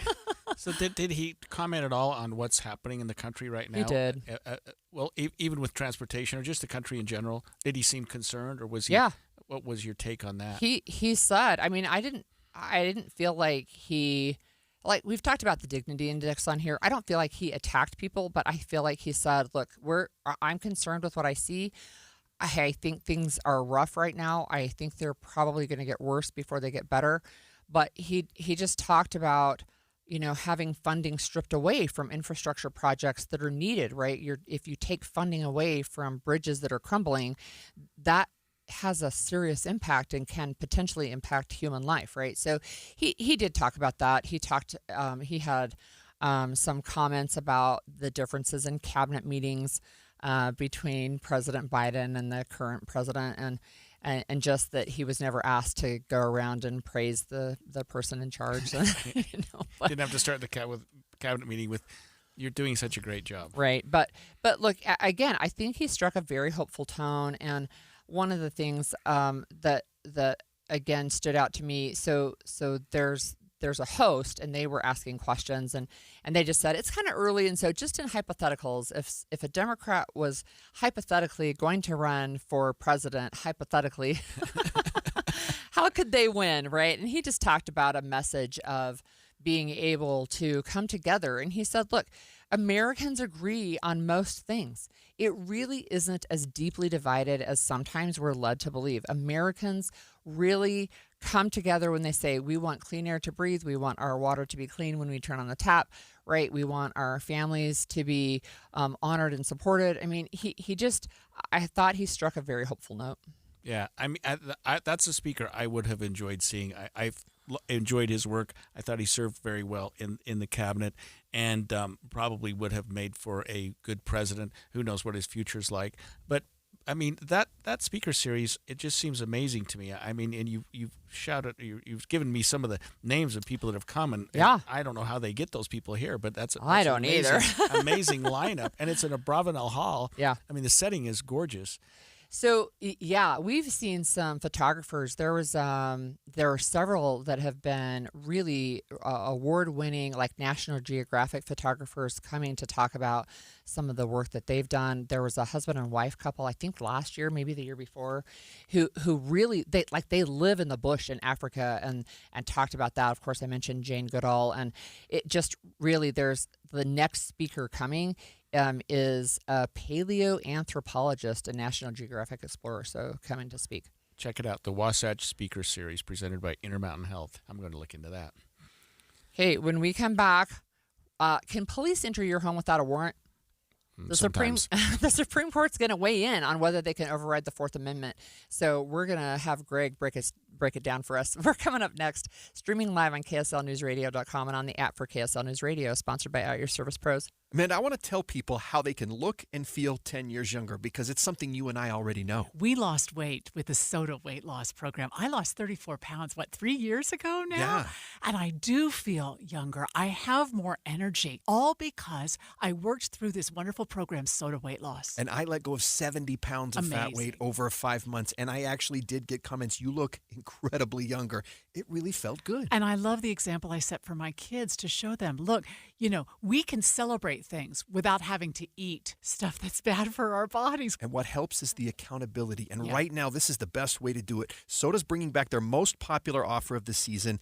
Join now, and your partner joins for free in the Partner Program. So you and your spouse, or you and your best friend, get going with SOTA Weight Loss. They're the #1 weight loss company in America for client satisfaction and client results. You can find out by going to their website, SOTAweightloss.com. That's SOTA weightloss.com. Because SOTA is, say it with me, Amanda, state of the art. Rivalry Week is here, and KSL News Radio has your tickets to this year's BYU-Utah game. Tune in every hour and listen for a Cougar keyword. When you hear it, text it to 57500 for your chance to win. We'll pick a new winner each day. The more Cougar keywords you catch, the better chance you have to win. Find details and sweepstakes rules at KSLNewsRadio.com. KSL News Radio, the legacy home of BYU football. Here's a tale of Becky. Didn't know what to do with new meds prescribed and no real cost clue. She squinted at prices, that can't be right. Then tapped GoodRx and saw the light. She can get a deal. Book telehealth if she feels. Learn about those meds without any stress. That one little app does all the rest. Even my horse downloaded it. Dang, save time and money on prescriptions. Check GoodRx. GoodRx is not insurance. Okay, I have to tell you. I was just looking on eBay where I go for all kinds of things I love, and there it was. That hologram trading card. One of the rarest. The last one I needed for my set. Shiny like the... designer handbag of my dreams. One of a kind. eBay had it, and now everyone's asking, ooh, where'd you get your... windshield wipers. eBay has all the parts that fit my car. No more annoying. Just beautiful. Millions of finds, each with a story. eBay. Things people love. This is a special alert to all Americans who own a vehicle with less than 200,000 miles with an auto warranty about to expire or with no warranty coverage at all. Due to a decline in the economy, CarShield is announcing a low-cost month-to-month vehicle protection plan that is now available to the public to save any driver out-of-pocket expenses on future auto repairs. Call now to find out how you can pay almost nothing for covered auto repairs. Yes, you heard that correctly. Pay almost nothing for covered auto repairs. An open phone line has been established for all drivers to call for a free quick quote. Call 800-292-4541 now. Drivers who are covered will not have to pay for covered repairs again. This protection plan is at an all-time low. Additionally, drivers who activate this vehicle protection today will also receive free roadside assistance, free towing, and car rental options at no additional cost. Call us for your free quick quote today. 800-292-4541. That's 800-292-4541. What do you have to lose? Call 800-292-4541. Again, 800-292-4541. Getting help with electrical repairs is easier than you think. All you have to do is call Any Hour Services or schedule an appointment at anyhourservices.com. No one helps more homeowners than Any Hour Services. Hi, it's Tori DeVito. In every family, small conversations can make a big impact. I grew up on tour with my parents. Kind of different, but we bonded over music just like other families do over sports, camping, or other interests. And we talked. Little everyday conversations from silly to serious that built a foundation over time. Honest conversations, like when my dad shared his experiences as an alcoholic. Your honesty about that part of your life gave me a sense of integrity that I wanted to uphold in my own life. And I was so grateful that you and Mom had become these sober, stable people who were always there for me. I wanted you to know from someone who's been in recovery more than 30 years now that hard work is what creates success, not alcohol or other drugs, whether it's music or anything else. I said it a lot, and I'm glad you took it to heart. Talk, they hear you. For more information about talking with your kids about underage use of alcohol and other drugs, visit underagedrinking.samhsa.gov. Mom and Dad used to argue about everything, especially about Dad's drinking. My family went from totally crazy to quiet, calm, and even peaceful when Mom started going to Al-Anon family groups. I wanted a better relationship with Dad, so I asked Mom if she would take me to her Al-Anon meetings or to Alateen. I'm sure glad I did. If someone's drinking troubling you, you might be surprised at what you can learn in an Al-Anon or Alateen family group from people just like you. Call 1-888-4-ALANON or go to alanon.org. And expanded Inside Sources. Inside Sources. We've been following the Supreme Court, the United States Supreme Court, which started its session this last week, and they've been hearing some arguments each day. And each day there's something really interesting, at least from my perspective. I think we dealt with redistricting, a case in Louisiana yesterday. There were other cases that we've been sort of talking about each day. But the one that's going on today involves whether and to what extent police can enter a home without a warrant. And so we've always assumed that you can't enter somebody's house without a warrant. It's actually, Holly, the law does not say that. The law does not say you have to have a warrant to enter a home. So what I'm seeing is it's about the Fourth Amendment. So explain that. Okay, so the Fourth Amendment says two things. One, that searches have to be reasonable. and that's the overarching word when you deal with police conduct and searching of a home. So when the government wants to search somebody, their person, place, or thing, which means their house or their body or their bank account, something like that, they have to have probable cause and they have to be reasonable. But in certain circumstances, you have to have a warrant. You actually have to have an approval by a judge. And one of the most sacred things we have in America in terms of our right to privacy is your home, if you can imagine that. I mean, what you have in your bank account is one thing. What you have in the trunk of your car may be something else.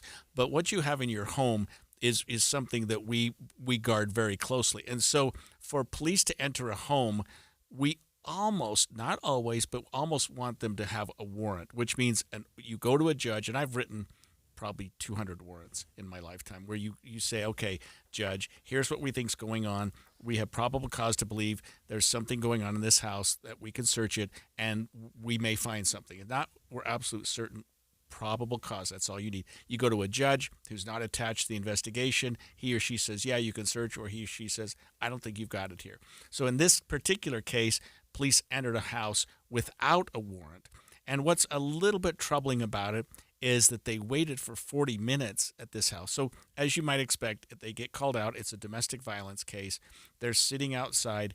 The girlfriend of the suspect had called saying that he was suicidal. She thought he was dangerous. They're inside the house. The police are sitting outside there. They notice beer cans, a notepad they thought was a suicide note. They see an empty handgun holster, and they're holding SAC on the house for 40 minutes. To me, that's a problem all by itself.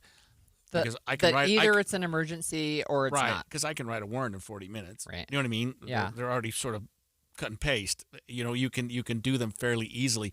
So that's a little bit of a problem. But on the other hand, we don't require police to get a warrant in every instance because, like you just said, sometimes you don't have time. I mean, if police come to a house and on a domestic violence call, this is just an example, and they can hear shouting and fighting inside, don't go back and find a judge and come back in 30 minutes, you know, because something horrible can happen. Right. Go in the house. Right. If you think it's and I'm not giving legal advice, but I'm just saying if you're reasonable, if you're a police officer and you think your conduct is reasonable under the circumstances, we call it exigent circumstances, which really means emergency. You don't have time to get a warrant. Don't get a warrant. Or if, let's say you knock on the door of a house and you look inside and you see people smoking marijuana or young people drinking alcohol, you can go in and take those items. You don't get to search the bedrooms and go much further, but you can. We call that plain view. You know, yeah, right. Something you've seen there, like an open container in the car. Right, or something. Exactly. Yes. Yeah. So yeah, we don't always require police to get a warrant. They compared the case with actually a case that happened here in Utah in Brigham City, but in the Brigham City case, they literally saw a fight going on or heard a fight going on in the house, and so the police went in. This case, they saw the items that I described, a note, some beer cans, and an empty handgun holster. So every case is different. This case is being hailed as can police enter home without a warrant? I don't think it's that big of a case. I think it's a case limited to the facts and circumstances here, although the justices were going back and forth, or, we're going to open a Pandora's box, we're going to change some things. I don't know. This case is limited, like most cases are, to the specific facts that the police had at that time when they entered that house. Well, it's interesting to me, especially because, and slightly confusing, I'll admit, because there already seem to be emergency exceptions to the ability to enter a house. So why has this made its way all the way to the Supreme Court? That's a good question. And because when it went through the Montana court, they said the police were fine. They didn't need a warrant. They went to the Montana Supreme Court, and the Supreme Court of Montana said, under the Fourth Amendment, what the police did was fine, no problem. For some reason, the United States Supreme Court wanted to take a look at this, Holly, and they don't have to. They took certiorari on it, meaning we want to hear the case. And I suppose it's because of the sanctity of the home and the fact that there wasn't a warrant. And maybe they feel that the justices are feeling like we need to get a little more definition on home entry without a warrant, because that's a sensitive subject in America. So one of the things I see about this case, and this is a Deseret News article, but the man in question, after police did enter the home, they shot him in the abdomen. And he actually was charged with assault on a police officer, which is a felony. And what's like, I'm reading that he wants to have the felony expunged and that he's tying it to they should have had a warrant. Right. So what he's saying is this. So they enter the house. He's got a gun. Yeah. And they feel fear, and so they shoot first. He gets He was in a closet upstairs. Right, he's in a closet hiding out, but they see something in his hand, and from all the facts I'm reading, it was probably a gun. They found a gun later wherever he was sitting. So yeah, so that's assault on a peace officer. You point a gun at a cop or threaten a cop with a gun, that's assault on a peace officer. So he gets convicted of that, and he's saying not only should I not have been convicted, but I shouldn't have been charged because you entered my house without a warrant in the first place. We call it the fruit of the poisonous tree. Once you make the illegal entry, whatever you do, whatever you find inside can be thrown out as fruit of the poisonous tree created by the bad search. And so that's what he's arguing here is that, hey, once you entered the door without a warrant, no matter what you saw, it's bad. That's interesting to me because I wonder, I don't know how the Supreme Court is going to rule, and it may not be until next June, but I wonder if it could have a chilling effect on people who might want to call and say, for example, I think my child is suicidal and they're locked in this house and I'm at work. Or like, would it have a chilling effect? Would people be less inclined? Because they know a police officer might be entering their house under circumstances. Well, I don't know, right? Because this is the girlfriend who called, right? And he told the girlfriend if she sent police to the house, he would hurt them. But this is again, I'm just wondering, right? So I have a really sad situation, a family member where teenager, and she took her own life. By the time the police got the right authority to enter the home where she was dead. And I just wonder if maybe they could have done something sooner, right? Could they break down the door? Could they, I don't know. Yeah. So no, that's a great question. And you have to, this case is a perfect example. Two factors have to be in play for police to enter a house without a warrant. Probable cause.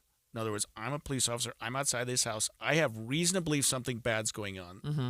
And exigent circumstances. In other words, I don't have time to go get a warrant. Right. So if you hear some noise, what you're describing, there's something going on. I got to act quickly. I have cause to believe something's going on. Even if it's just a safety check, if that's all you're doing is going in for a safety check, you might be given a little more leeway than going in and going through cabinets and searching things like that. Sure. Yeah. So we only have a few seconds. Let me just ask you this. Supreme Court cases, sometimes they seem to be really narrow and sometimes they seem to apply more broadly. What do you think would happen with the outcome of this one potentially? I think this is going to be narrow and it's going to define they're going to define some strict language on what the police need to have in their mind when they enter a home without a warrant. Okay. What are the magic words? Some people say reasonable suspicion, probable cause, that type of thing. We're going to get some definition on that. When we come back, the legislature is going to give us some definition on their 2026 session. We're going to have Utah House Speaker Mike Schultz with us to talk about that session, what's going on with all kinds of things, including if we can get him to talk about redistricting. We'll do that too. That's coming up next. You can stream us on KSL News Radio app, sponsored by @YourServicePros.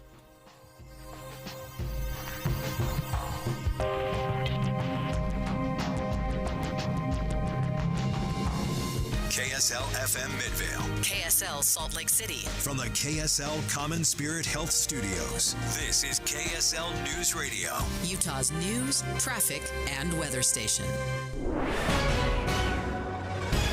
11 o'clock at KSL News Radio. I'm Becky Bruce. KSL's top story this hour.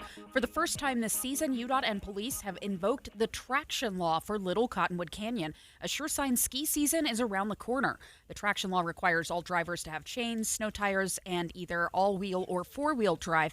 Alta's reporting 7 inches of snow in the last 24 hours and counting.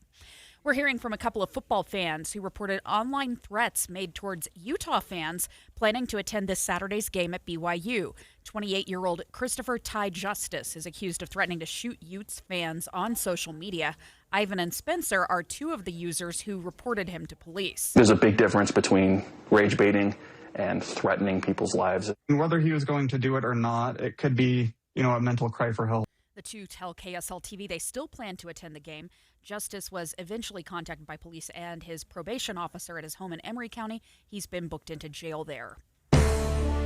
Our top national story this hour from ABC News. Day 16 of the government shutdown shows us a different side of House Speaker Mike Johnson. I don't like being mad, Mike. I want to be happy, Mike. I want to be the happy warrior, but I am so upset about this. Democrats want to extend tax credits for the Affordable Care Act before they'll agree to a spending plan. Republicans say they won't negotiate until the shutdown is over. Your money at this moment, Dow, S&P 500, and NASDAQ all down about 1/3 of a percentage point right now. Coming up, the sun will come out tomorrow, we promise. KSL weather is next. KSL News Time, 11:01. Mornings are for recharging. And they're for starting your day right. We volunteer to join you in the car. Get news and weather at 102.7 FM during the most important part of your day. Andy and Amanda, each morning between 5 and 9 on KSL News Radio. Many Medicare health insurance plans are cutting back on benefits, reducing coverage areas, or increasing costs. The Medicare annual election period begins October 15th. Legacy Insurance provides local agents you can count on to help you get the most of your Medicare benefits and to be there for you over the years. Call 801-281-0066, 801-281-0066, and ask for a real agent. Currently, Legacy Insurance represents 58 organizations, which offer 93 products in your area. You can always contact Medicare.gov, 1-800-MEDICARE, or your local state health insurance program for help with plan choices. There are significant changes to Medicare plans this year. Learn more or request help from a caring and local professional by visiting them online at BecauseWeProtectYou.com. That's BecauseWeProtectYou.com. Hey, this is Maria Chaleos, and I am here with Blair. He's also a client of Salt Lake City Fat Loss. Thanks for coming in. Pleasure to be here. So great to see you. So how much weight have you lost? I've lost an amazing 52 pounds in just 60 days. That's incredible. How do you feel? Oh, I feel great. I have more energy, and the GERD and acid reflux is gone. Talk about the scale for a minute. Were you surprised at how quickly the number went down? It was astonishing to me as I'd get on the scale, even in the very beginning when I saw, 2-3 pounds drop off. But I ended up looking forward to getting on the scale to see how much I'd lost in the last day. Tell me about the biggest benefits you've seen from Salt Lake City Fat Loss. I have much more confidence in myself, lots more energy, much more adventurous walks with my dogs. Thanks so much for sharing another great success story with Salt Lake City Fat Loss. Learn the secret of losing up to 1 pound of unhealthy fat per day online at slcfatloss.com. slcfatloss.com. Results may vary. This is the story of the one. As a custodial supervisor at a high school, he knows that during cold and flu season, germs spread fast. It's why he partners with Grainger to stay fully stocked on the products and supplies he needs, from tissues to disinfectants to floor scrubbers. All so that he can help students, staff, and teachers stay healthy and focused. Call 1-800-GRAINGER, click Grainger.com, or just stop by. Grainger, for the ones who get it done. Finding great candidates to hire can be like, well, trying to find a needle in a haystack, but not with ZipRecruiter. Its powerful technology actively finds and invites qualified candidates to apply to your job. So while other companies might deliver a lot of hay, ZipRecruiter finds you the needle in the haystack. See why 4 out of 5 employers who post a job on ZipRecruiter get a quality candidate within the first day. Try ZipRecruiter for free at ZipRecruiter.com/free. That's ZipRecruiter.com/free. Traffic and weather together, brought to you by Mountain America. Turn everyday spending into an extraordinary escape. Here's Heather Kelly to tell you how that escape is looking right now. It's looking pretty good across the Wasatch Front, but we do have a brand new crash southbound I-15 in Layton, right near the Layton Hills Mall. The vehicles are over on the right shoulder, and the roads are still a bit damp in that area, so traffic is a bit slow as you head toward Layton Parkway. Otherwise, you're going to have a pretty good drive if you're on the east and west side belt routes, I-80 through Parley's Canyon, and on the 201 freeway. No matter the weather, your feet can feel fantastic. Find the Good Feet location nearest you at goodfeet.com. Heather Kelly in the KSL Traffic Center. We still have a chance for a shower this afternoon and a high of 53. Clearing in the overnight hours, though. Then tomorrow, the sun makes a comeback. We're going to hit 60 degrees for the high. Right now, you got cloudy skies, 45 degrees. Showers up in Ogden with about the same. I'm Becky Bruce from the KSL Common Spirit Health Studios. Listen online at kslnewsradio.com. We're Utah's news, traffic, and weather station. The all-new Inside Sources. Your inside access to the people and policies shaping Utah's future. Here are Greg Skordas and Holly Richardson on KSL News Radio. The Utah legislature just finished their week, basically, of interim days. So they had appropriations meetings on Tuesday and the committee meetings on Wednesday. There's only one more before they will take a holiday break and then be really back at it in January for the full session. But we have with us on the line House Speaker Mike Schultz to talk to us about interim a little bit. And was there anything that stood out, Mr. Speaker? Also, thanks for joining us. Hey, absolutely. I'm honored to be with you, Holly and Greg. Thanks for having me. So did anything stand out to you from the 2 days of interim meetings this week? Oh, you know what? That's a really good question. One thing that stood out to me, and this is something that several members of the House Republican caucus has been talking about basically all year, is the gas prices, high gas prices here in the state of Utah. When you look at some of the surrounding states, Colorado, Wyoming, Arizona, in some cases, Utah is paying up to 50 cents more per gallon and than what those states are paying. And when you look at how Utah compares nationally over the last couple months since I've really been looking at it, Utah is paying about 30 cents more per gallon than what the average is nationally. And so Representative Cal Roberts and I have been looking into this as to, okay, why? What are the reasons? What can be done? And so that's a big issue that came up. It's an issue that I think the citizens of the state are really focused on, mainly because the cost of living, not just here in Utah, but all across the country, the cost of living has become a big issue with inflation and everything else. And when you see gas prices falling significantly across the nation, and it's not falling here in the state of Utah, people start to ask why. So we've really been focused on that over the last couple months. We watched a video that you posted, Speaker, about that exact issue, and you pointed out really well that Utah has these refineries. I think we have something like 11, and that a third of the production that we create here in Utah actually goes to other states. So it's not like we're not producing our share. So, yeah. I mean, the why we still haven't answered, which is why would we necessarily be paying more in Utah when we're creating more than we use? Yeah, that's a really good question. So there's a couple reasons as to why, but one of the biggest reasons overall as to why is because in our area, in the Intermountain West, there is a lack of refinery capability in our region. So while we produce more in the state of Utah than what we use, it's being shipped to other states like Arizona, like Nevada, like Idaho, and Nevada. Some of those states, Nevada and Idaho, they have zero refineries in their states. And so they're relying on states like Utah to provide them with their refined gas product, and which is good in a way. I think that's good in a way, but also we want to make sure the Utahns have the benefit from having the refineries right here in our front yard and not just those other states. And so we're working on a proposal.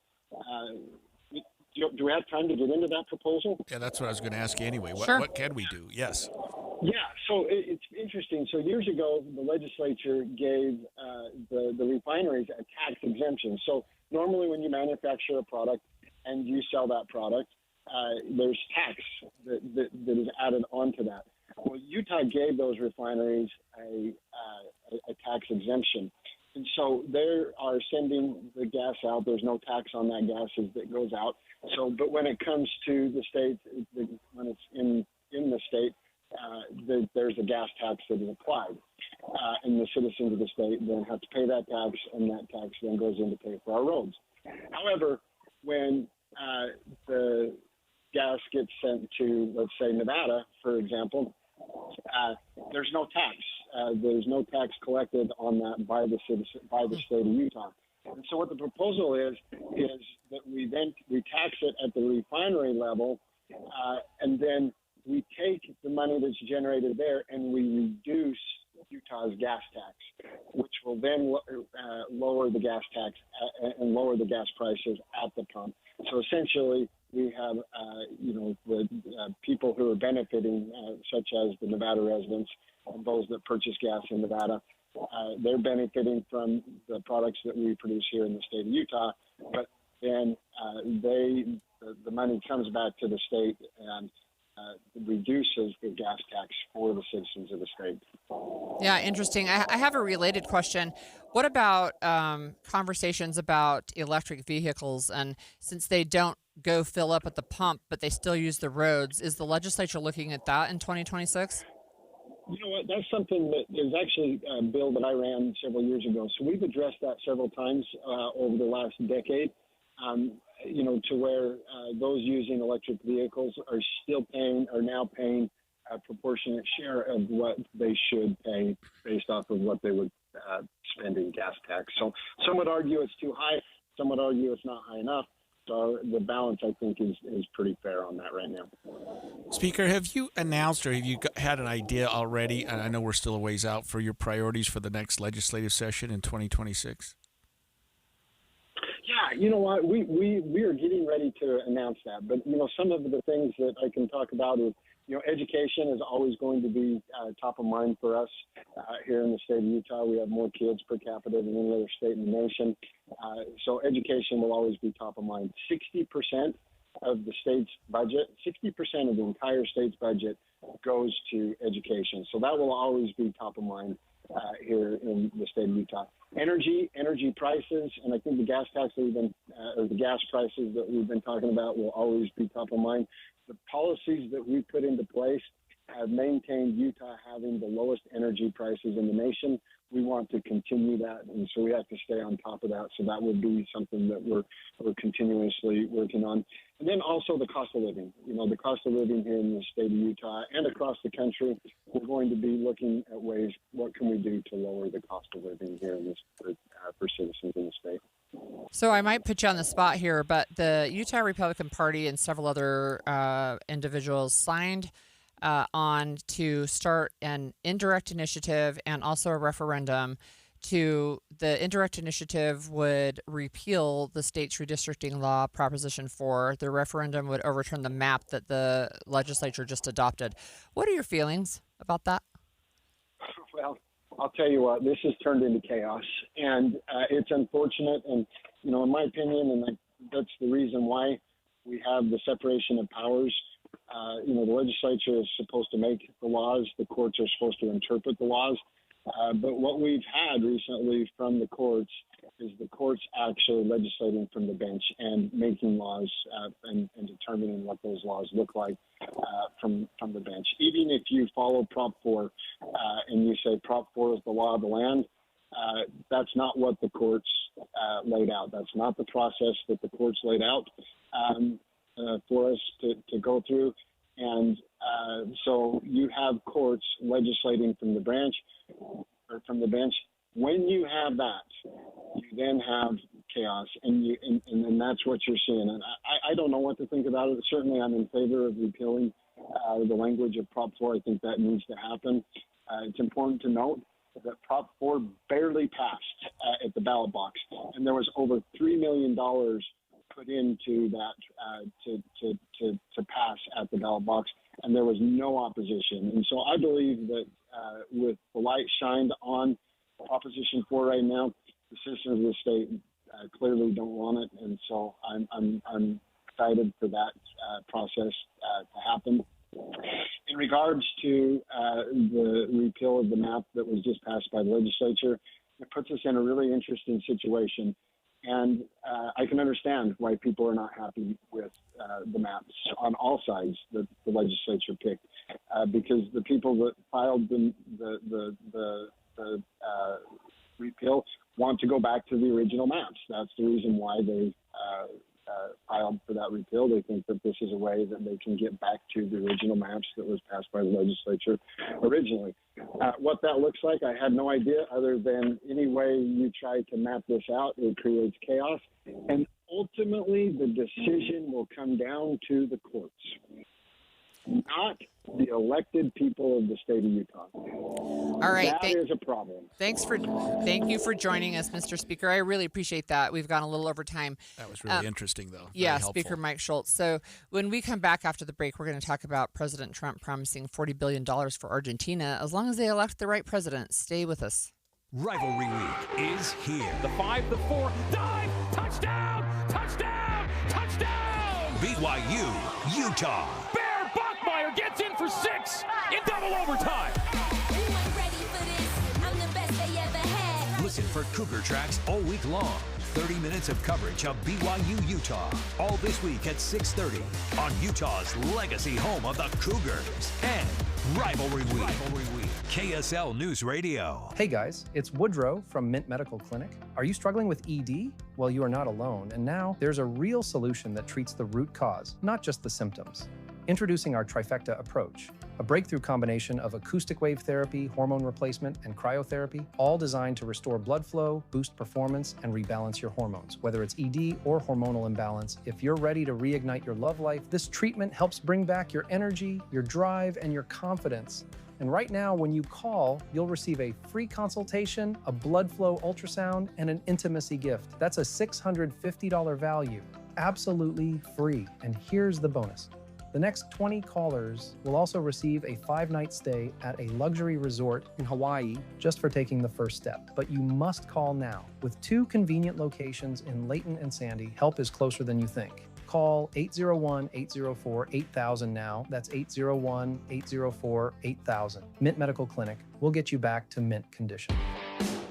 Upgrade your hunting arsenal with premium brands at great prices during the Shields Hunting Sale event happening now through October 19th. Scope out savings on your favorite brands in camo, rifles, ammunition, and so much more. Like $200 off the Sitka Fanatic jacket and up to $500 off the Leupold VX5 HD rifle scope. Join the community of hunters who trust Shields experts to outfit their adventures and get more bang for your buck now through October 19th at Shields.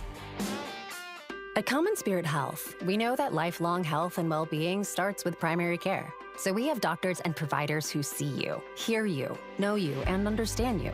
Because understanding you means understanding your needs. And that leads to a deeper knowledge of the prevention, wellness, and treatment options that may be best for you.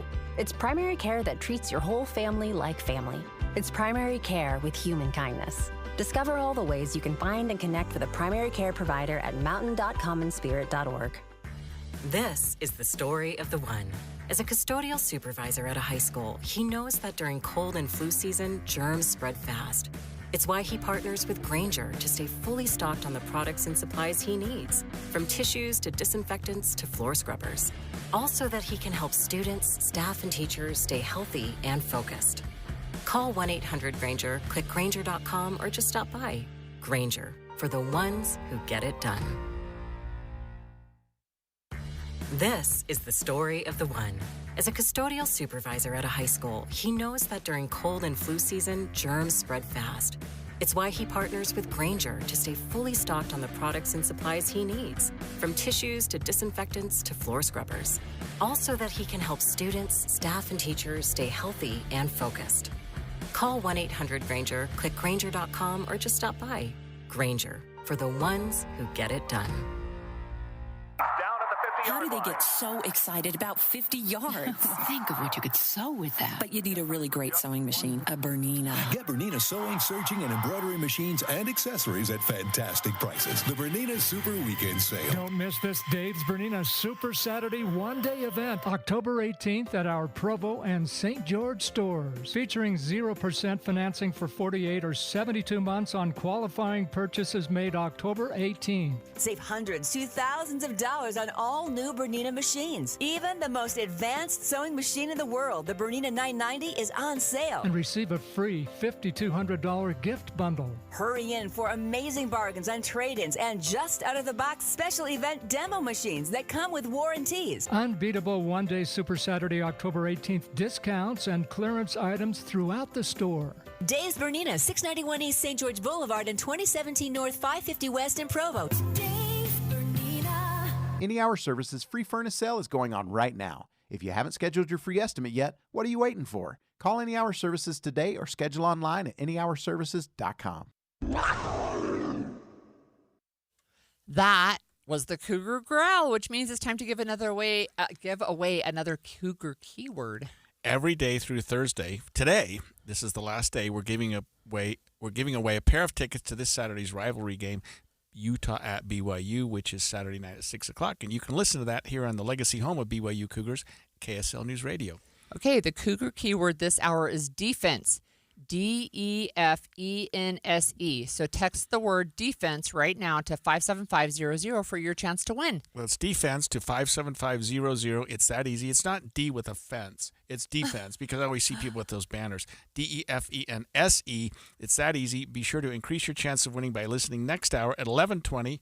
It is 11:20. This is the last one for our show today, but there'll be another one at 12:20 for the next Cougar keyword.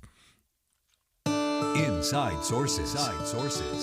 So this is a really interesting subject. The United States is working on doubling aid to Argentina to $40 billion by apparently tapping into some private funding sources, and they're looking into providing another $20 billion to help finance Argentina through a mix of financing from sovereign funds and private sector. But it's kind of there's a hook to it, it seems. Well, there is a hook. I don't know that it's official, right? But the hook is President Trump has indicated that he could claw back those funds if the Argentinian president doesn't win re-election. So, I mean, ouch. Yeah, I mean that's a little problematic, but he might feel very strongly about who's running there. There was a huge response in Argentina, though, to that, of course, as you might imagine. So, look, just to put this in context, so we know we've talked about USAID, we've talked about how they had their funding cut, right? That's the international aid development stuff that the United States was doing. Their total budget was $35 billion, and now we're saying the U.S. is giving $20 billion to Argentina, and they're trying to find private funding for another $20 billion. While the government is shut down, by the way, our government is shut down. Yeah, and there are a lot of people that are really upset about that right now, saying, why are we giving all this money away when we've got federal employees who are not working right now? It also has caused some problems among American farmers. Elizabeth Schultz reports from Washington. The U.S. bailout of Argentina could double to $40 billion. Treasury Secretary Scott Bessent says the Treasury is working with the private sector to raise another $20 billion for Argentina. But U.S. soybean farmers who we've been speaking with are baffled. They have been unable to sell any of their crop this year to China because of the trade war. And China is now buying massive amounts of soybeans from Argentina instead. Ouch. Right? So we've spoken this week about Marjorie Taylor Greene and how she has broken with her party on a number of issues. This is one of them, actually. And one of the things that she says is Americans are getting decimated by the high cost of living, skyrocketing insurance costs. Tell me how it's America first to bail out a foreign country with $20 or even $40 billion in taxpayer dollars. Now, it's not all taxpayer dollars, but $20 billion of it would be. Yeah, I mean, and $40 billion is a significant amount of money.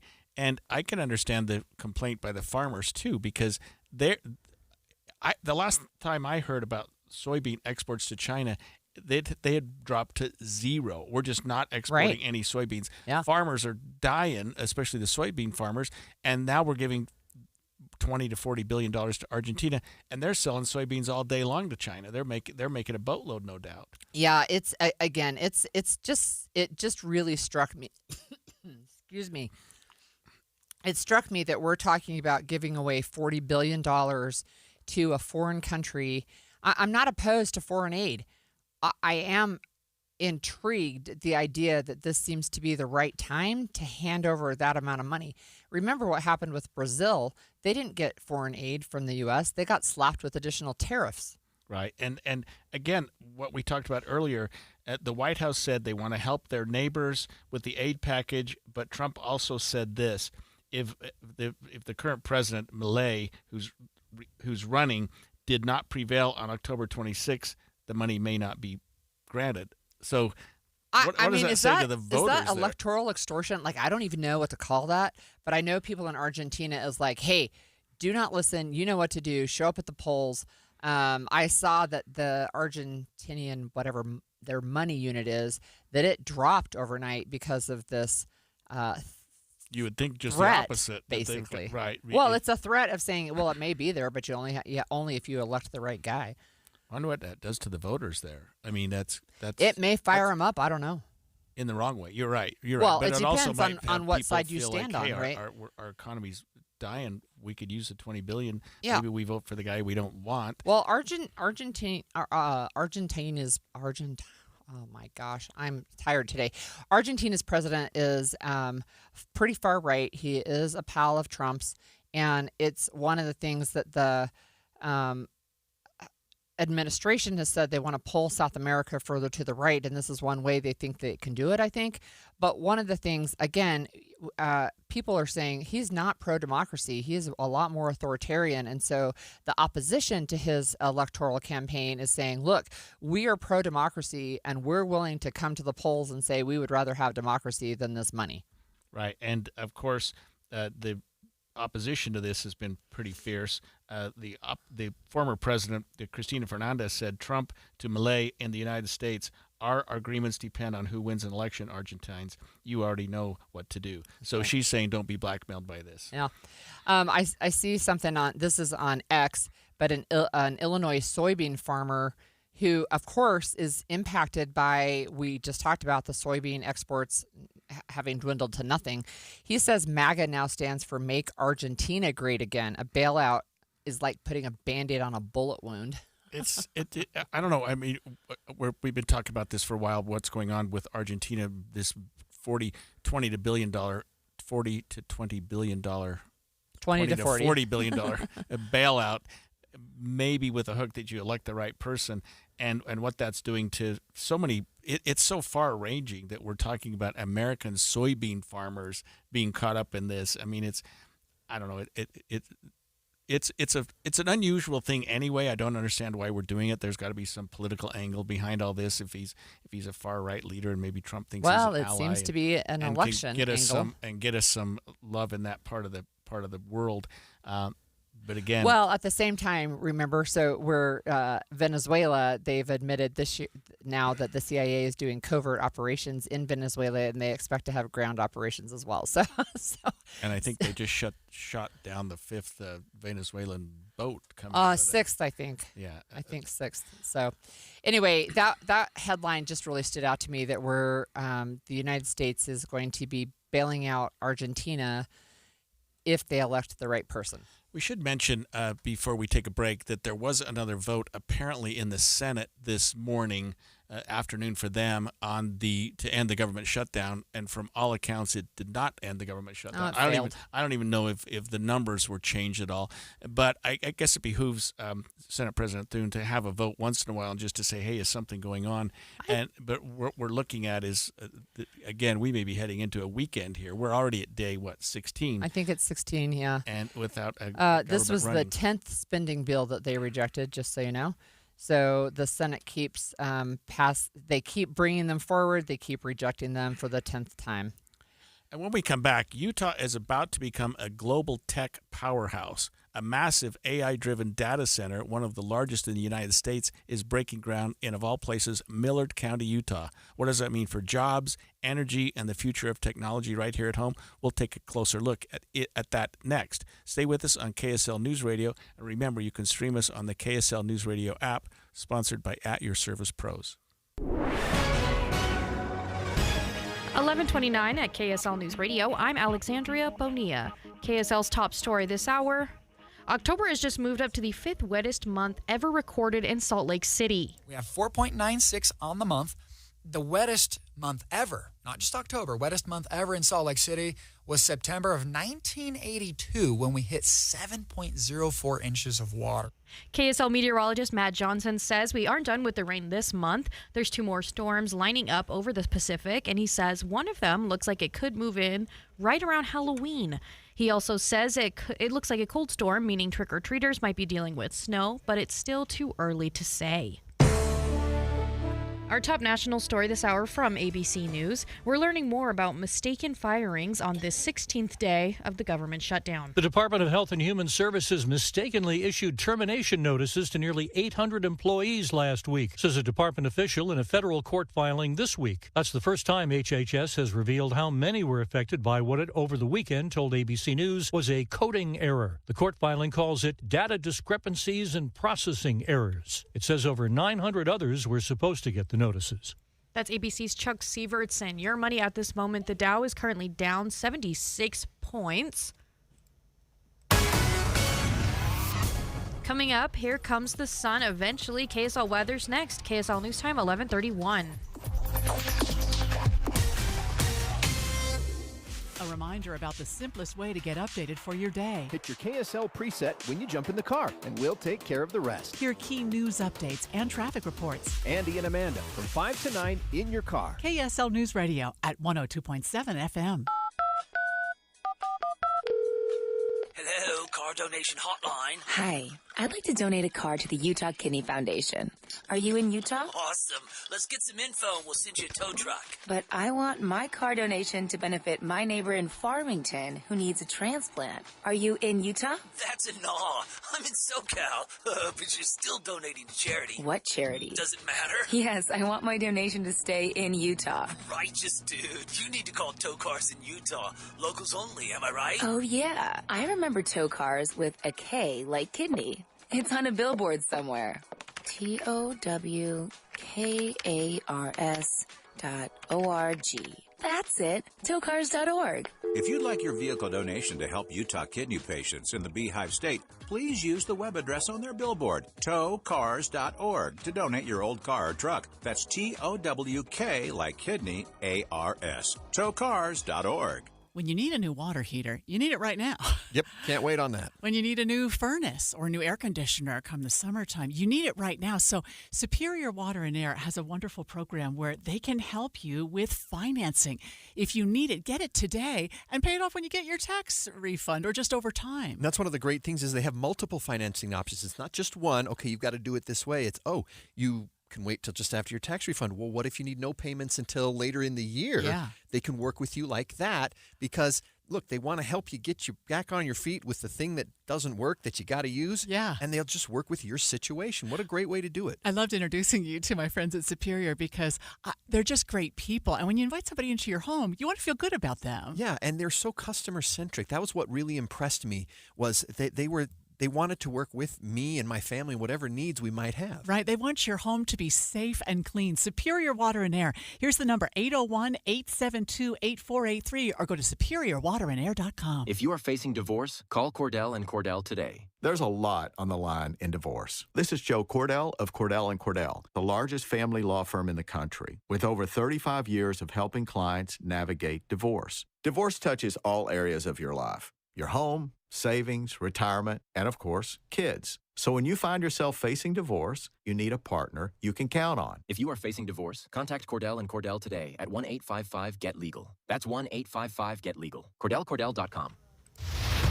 Traffic and weather together, brought to you by Mountain America. Turn everyday spending into an extraordinary escape. Here's Ricky Meese. In Utah County, we have an accident in the Orem area, southbound I-15. It's out of traffic on the shoulder, so no delay with all lanes of travel open. But there is slowing on southbound I-15 further south in Utah County as you go from Payson into Santaquin. When you need the financial products and services for every stage of life, Cypress Credit Union is there for whatever the future holds. Visit cypresscu.com today. Ricky Meese in the KSL Traffic Center. And we still have a chance for a shower this afternoon and a high of 53 degrees, clearing overnight. Then tomorrow, the sun comes back and will hit 60 degrees. Right now, it is 46 degrees and mostly cloudy. I'm KSL News Radio's Alexandria Bonilla from the KSL Common Spirit Health Studios. Listen online at kslnewsradio.com. We're Utah's news, traffic, and weather station. The all-new Inside Sources. Your inside access to the people and policies shaping Utah's future. Here are Greg Skordas and Holly Richardson on KSL News Radio. So this is big news for Utah, and I think really huge news for the central part of the state, Millard County. Jewel, an advanced AI data center and energy development company, is building one of the largest energy and data campuses in the country right in Millard County. And the project isn't just about servers and storage, it's about powering the future of artificial intelligence, which I guess you need big facilities for. It's going to create hundreds of jobs, putting Utah at the center of the digital economy. We're joined now by Jewel co-founders Mark McDougall and Dave Gray to talk about what this means for our state and why Utahns should pay attention. And let's start with you, Mark. Why Millard County?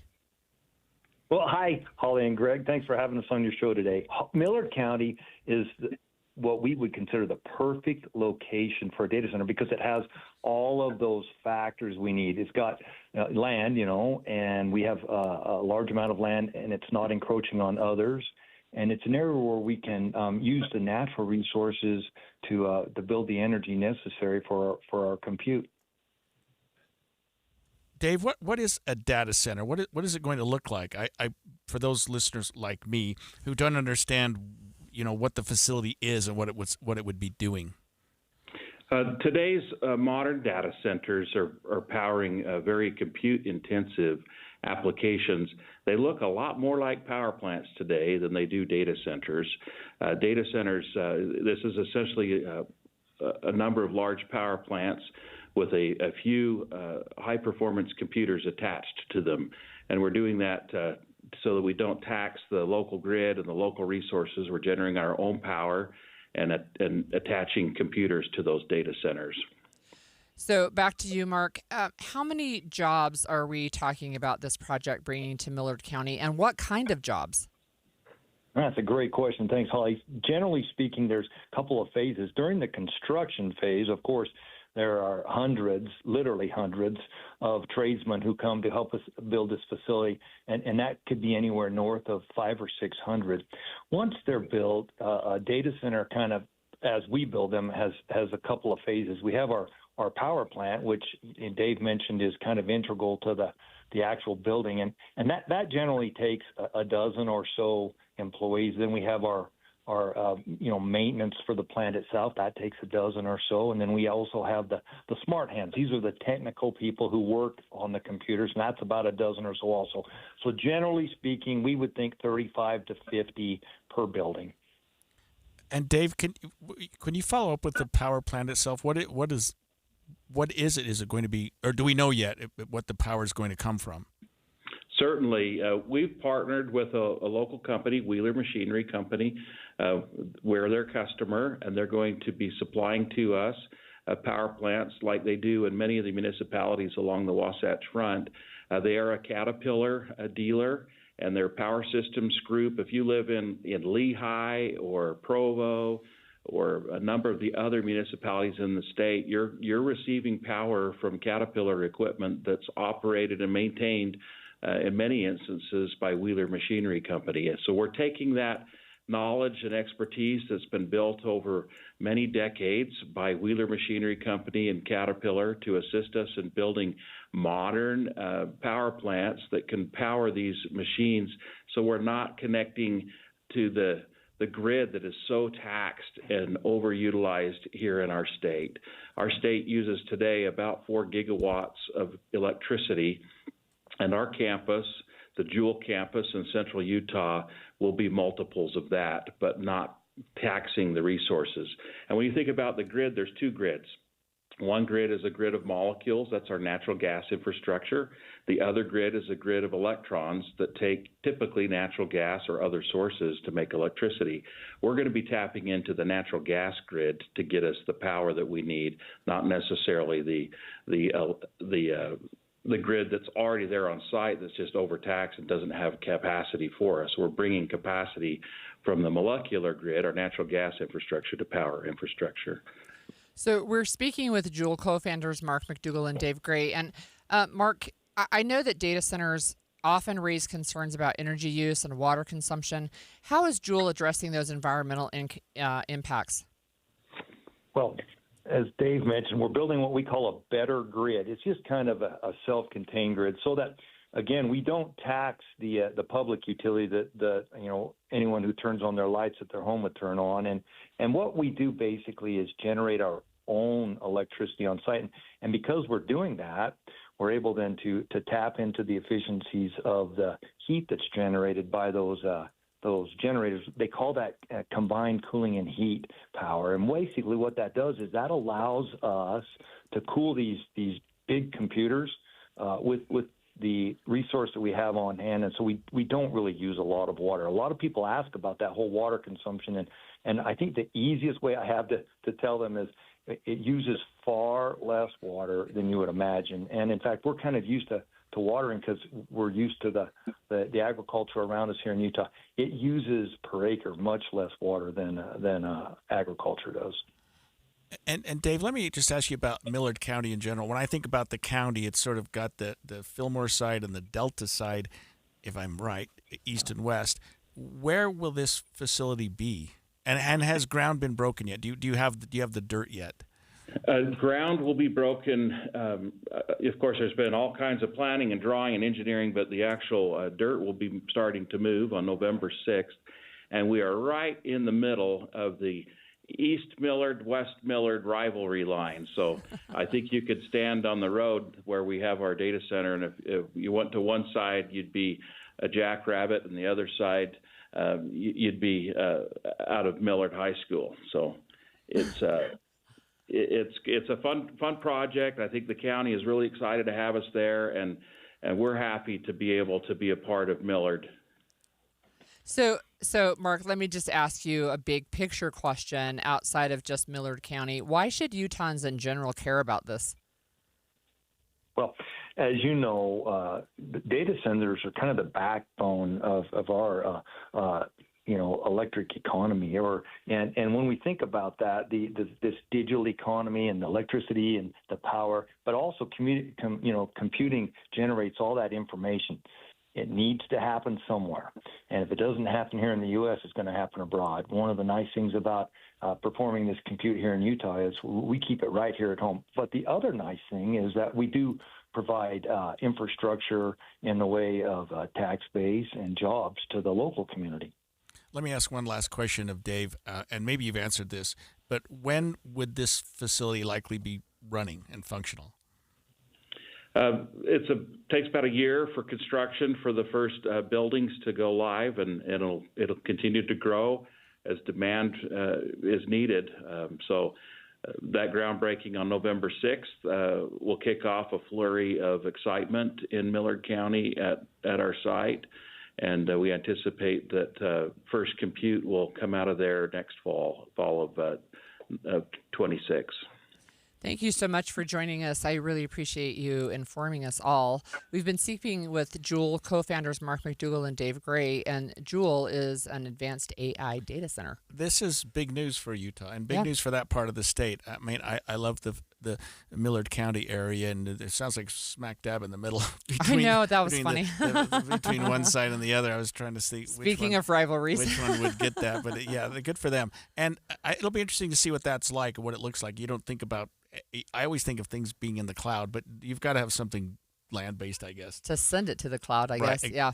Yeah, interesting. So just speaking of rivalries, we actually have a winner for Wednesday's Cougar Keywords, and that's Maria Luckham of Layton. So congratulations to Maria. And keep listening at the 20 after for the rest of, I think, up until 5 p.m. today, right. And then we'll have one more winner. Okay. When we come back, I want to tell you a really fun story about polar bears living their best life. It really is. It's very cute. It's not AI. It's real. And we'll talk about that when we come back after the break. Amanda, I want to tell people how they can look and feel 10 years younger because it's something you and I already know. We lost weight with the SOTA weight loss program. I lost 34 pounds, 3 years ago now? Yeah. And I do feel younger. I have more energy, all because I worked through this wonderful program, SOTA weight loss. And I let go of 70 pounds of fat weight over 5 months, and I actually did get comments, you look incredibly younger. It really felt good. And I love the example I set for my kids to show them, look, we can celebrate things without having to eat stuff that's bad for our bodies. And what helps is the accountability. And right now, this is the best way to do it. SOTA's bringing back their most popular offer of the season. Join now, and your partner joins for free in the Partner Program. So you and your spouse, or you and your best friend, get going with SOTA weight loss. They're the #1 weight loss company in America for client satisfaction and client results. You can find out by going to their website, SOTAweightloss.com. That's SOTA weightloss.com. Because SOTA is, say it with me, Amanda, state of the art. Rivalry Week is here, and KSL News Radio has your tickets to this year's BYU-Utah game. Tune in every hour and listen for a Cougar keyword. When you hear it, text it to 57500 for your chance to win. We'll pick a new winner each day. The more Cougar keywords you catch, the better chance you have to win. Find details and sweepstakes rules at KSLNewsRadio.com. KSL News Radio, the legacy home of BYU football. Ready to order? Yes. We're earning unlimited 3% cash back on dining and entertainment with a Capital One Saver card, so let's just get one of everything. Everything? Fire everything! The Capital One Saver card is at table 27, and they're earning unlimited 3% cash back. Yes, Chef! This is so nice. Had a feeling you'd want 3% cash back on dessert. Ooh, tiramisu! Earn unlimited 3% cash back on dining and entertainment with the Capital One Saver card. Capital One, what's in your wallet? Terms apply. See CapitalOne.com for details. Progressive presents a testimonial of sorts. Hey, slow down! Oh, yeah? Well, you drive like my grandma. She's a very attentive and courteous driver who wears a seatbelt and always uses her turn signals. She's also a talented painter and has very low cholesterol. Not that that has anything to do with her drive. We just thought a more complete picture of who she is might be interesting. Anyway, have a nice day. Safe driver? Get Snapshot from Progressive and get a personalized rate based on how you drive. Progressive Casualty Insurance Company and affiliates. Snapshot not available in California or from all agents. Surcharge possible for unsafe driving. Make game day yours with the Utah Mammoth app. Get your tickets. Order food and drinks without leaving your seat. Track live stats and stream every game with Mammoth Plus. All in one place. It's the ultimate game day essential. Designed for Mammoth fans. Stay connected to your hometown team and never miss a moment. Download the Utah Mammoth app today on iPhone and Android. Turn on push notifications and make every day game day. Tusks up. Let's go! You're still glowing, flirting, grooving. You've still got it. But your immune system weakens as you age, making it harder to fight flu, pneumococcal pneumonia, RSV, and COVID-19. Vaccines are a key part of any health routine and help strengthen your immune response. Ask your doctor or pharmacist which vaccines you need. Schedule in minutes at VaxAssist.com. Sponsored by Pfizer. I'm Ed Evans, CEO of Consumer Cellular. Ever wonder why Big Wireless wants you on unlimited plan? They probably want you to cover the cost of those 20-somethings using all that data every month. But most people 50 and up like me only use 12 gigs or less. Don't get bamboozled by Big Wireless. Switch to Consumer Cellular. Our plans start at just $20, and we use the same towers as the big guys. Join the millions who choose something better, because if you're not using all that data, you're probably getting used. Call 1-888-FREEDOM or visit consumercellular.com/facts. Plans include $5 credit for auto-pay and e-billing. See site for additional facts. This is Derek Miller speaking on business. Women Tech Council is a nonprofit driving innovation, economic growth, and the full advancement of women in technology. Through programs that span the entire career journey, they activate interest, build talent, and elevate leadership. Founder and CEO Sydney Tetro joins us with more. Imagine doubling the brain power solving the world's toughest problems. That's what happens when women and men innovate together. Yet for too long, too few women have been in the rooms shaping technology and driving growth. That's why the Women Tech Council was created. Through SheTech, more than 40,000 high school girls have explored STEM, AI, and tech careers, meeting role models and securing internships.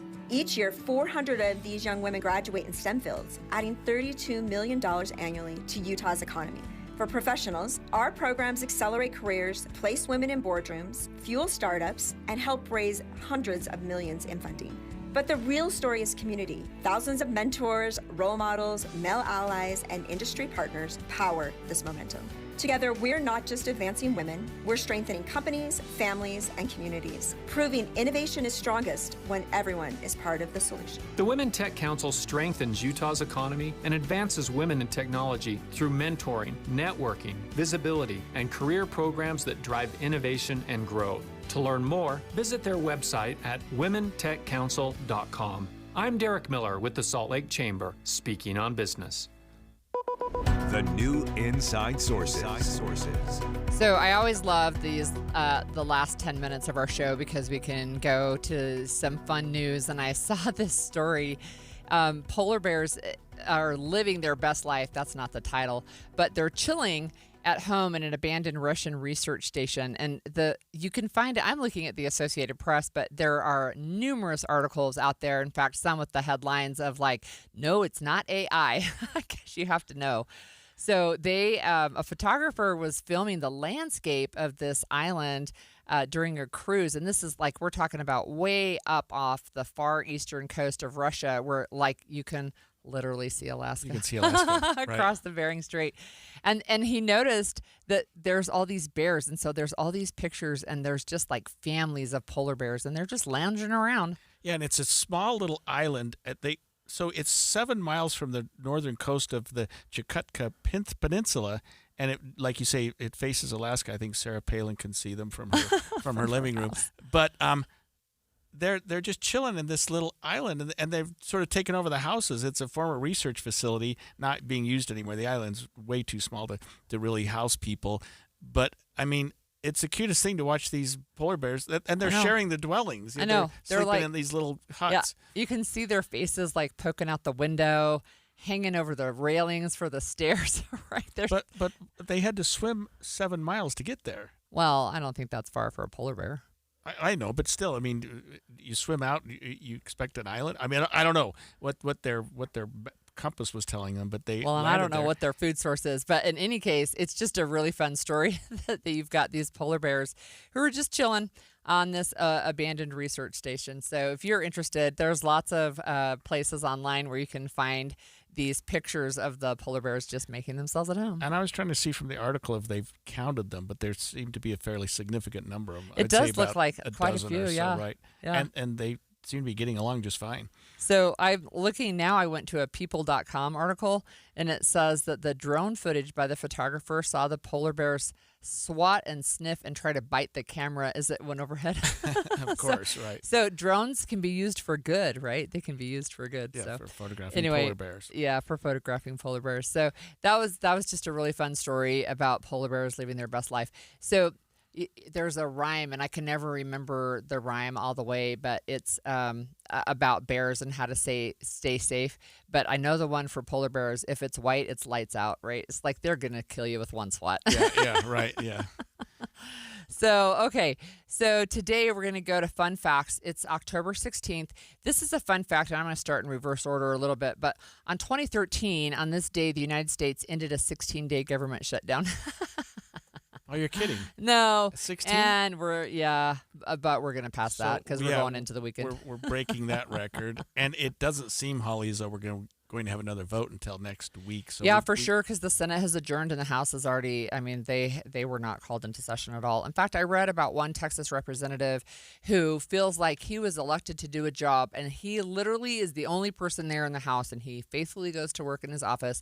He's bored out of his mind because there's nobody else there, but he was elected to do a job, and he's showing up. Somebody's got to break this and get us going again. I don't even at this point, I don't even care which side it is, because we're just talking about a continuing resolution. Another for 7 weeks. Yeah, let's get it moving forward. All right. So on this day, there's actually quite a few things. So do you remember baby Jessica?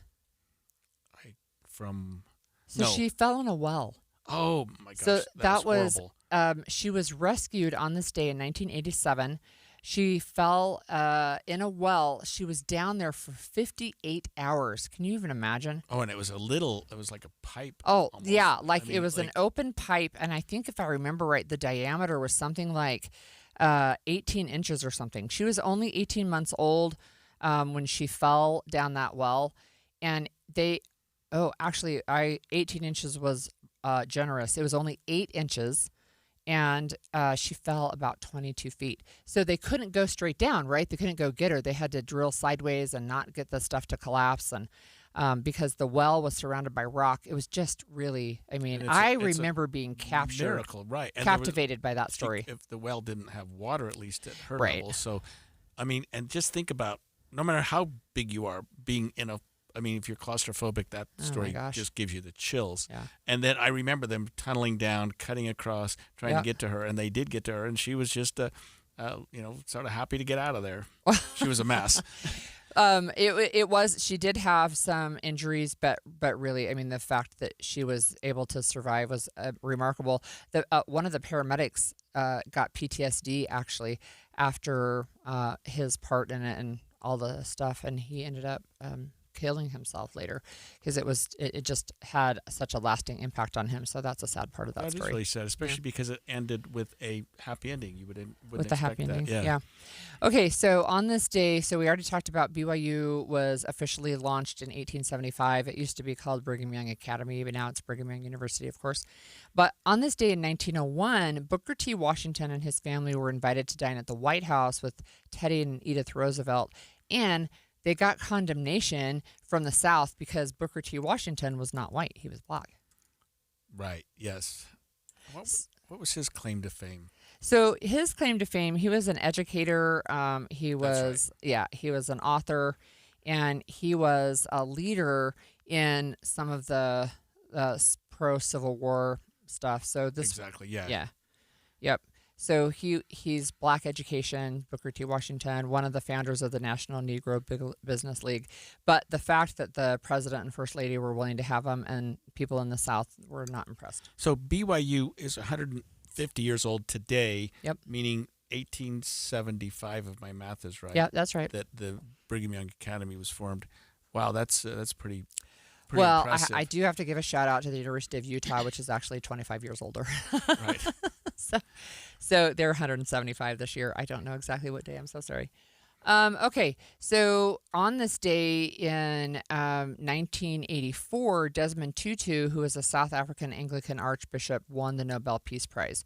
Now, that was apartheid, right? So that was an era that was really, really rocked by racial strife. And Desmond Tutu, who was a black Anglican archbishop, he wrote a book on forgiveness. And I remember reading that. It's probably been 15 years. I was so moved by his ability to forgive. I put a quote in the Utah Policy newsletter this morning really about forgiveness. And he says this: forgiving is not forgetting. It's actually remembering and not using your right to hit back. I mean, he worked together with Nelson Mandela to help reunite the country after apartheid. And today marks the... Today, it was on this day in 1984. So, okay. Yeah, he got the Nobel Peace Prize for his work on forgiveness and reconciliation. 41 years. Yeah. Yeah, it's that time. Yeah, has he was passed a remarkable man. You don't think about that. That's amazing. Yeah. Okay, I have a joke for you because I told you we're going into Halloween season. So here's my joke. What does a little witch use to bake? Like a little girl. Yeah, I don't know. An easy bake coven. These are dad jokes. I'm just telling you that, right? These are dad jokes. Did you ever have an easy bake? Yes. My sisters did. They were the Multiple coolest things. times. And I was so jealous because they actually made food. I know, with a light bulb. A light bulb, right? Yeah, 60-watt light bulb. I know, it's so cookies, funny. Right. There's one more thing, and this one is Utah. Let's see. I think if it's Utah related, if I can remember. Maybe not. Okay, so we did the Utah one. I will say this: in 1793, Marie Antoinette, remember her? Oh yes. She lost her head on this day in 1793. Right. Oh heavens. Okay, so I have an embarrassing question. Okay. Easy bake what? Coven. What's a coven? It's I don't get the it's joke. It's a group of witches. I'm so sorry. Oh, okay, because I'm like, I don't get coven. it. Yeah, so it's a group of witches. So I was it's actually the joke. It's looking a it play up on here words. on my, but I couldn't find it. Okay, Sorry. so not that good of a joke if you don't know what a coven is. When we come back, we'll be joined by Maria Chaleos. Stay tuned with us, where there's a couple more BYU tickets that we'll be giving away as well. We'll be back tomorrow.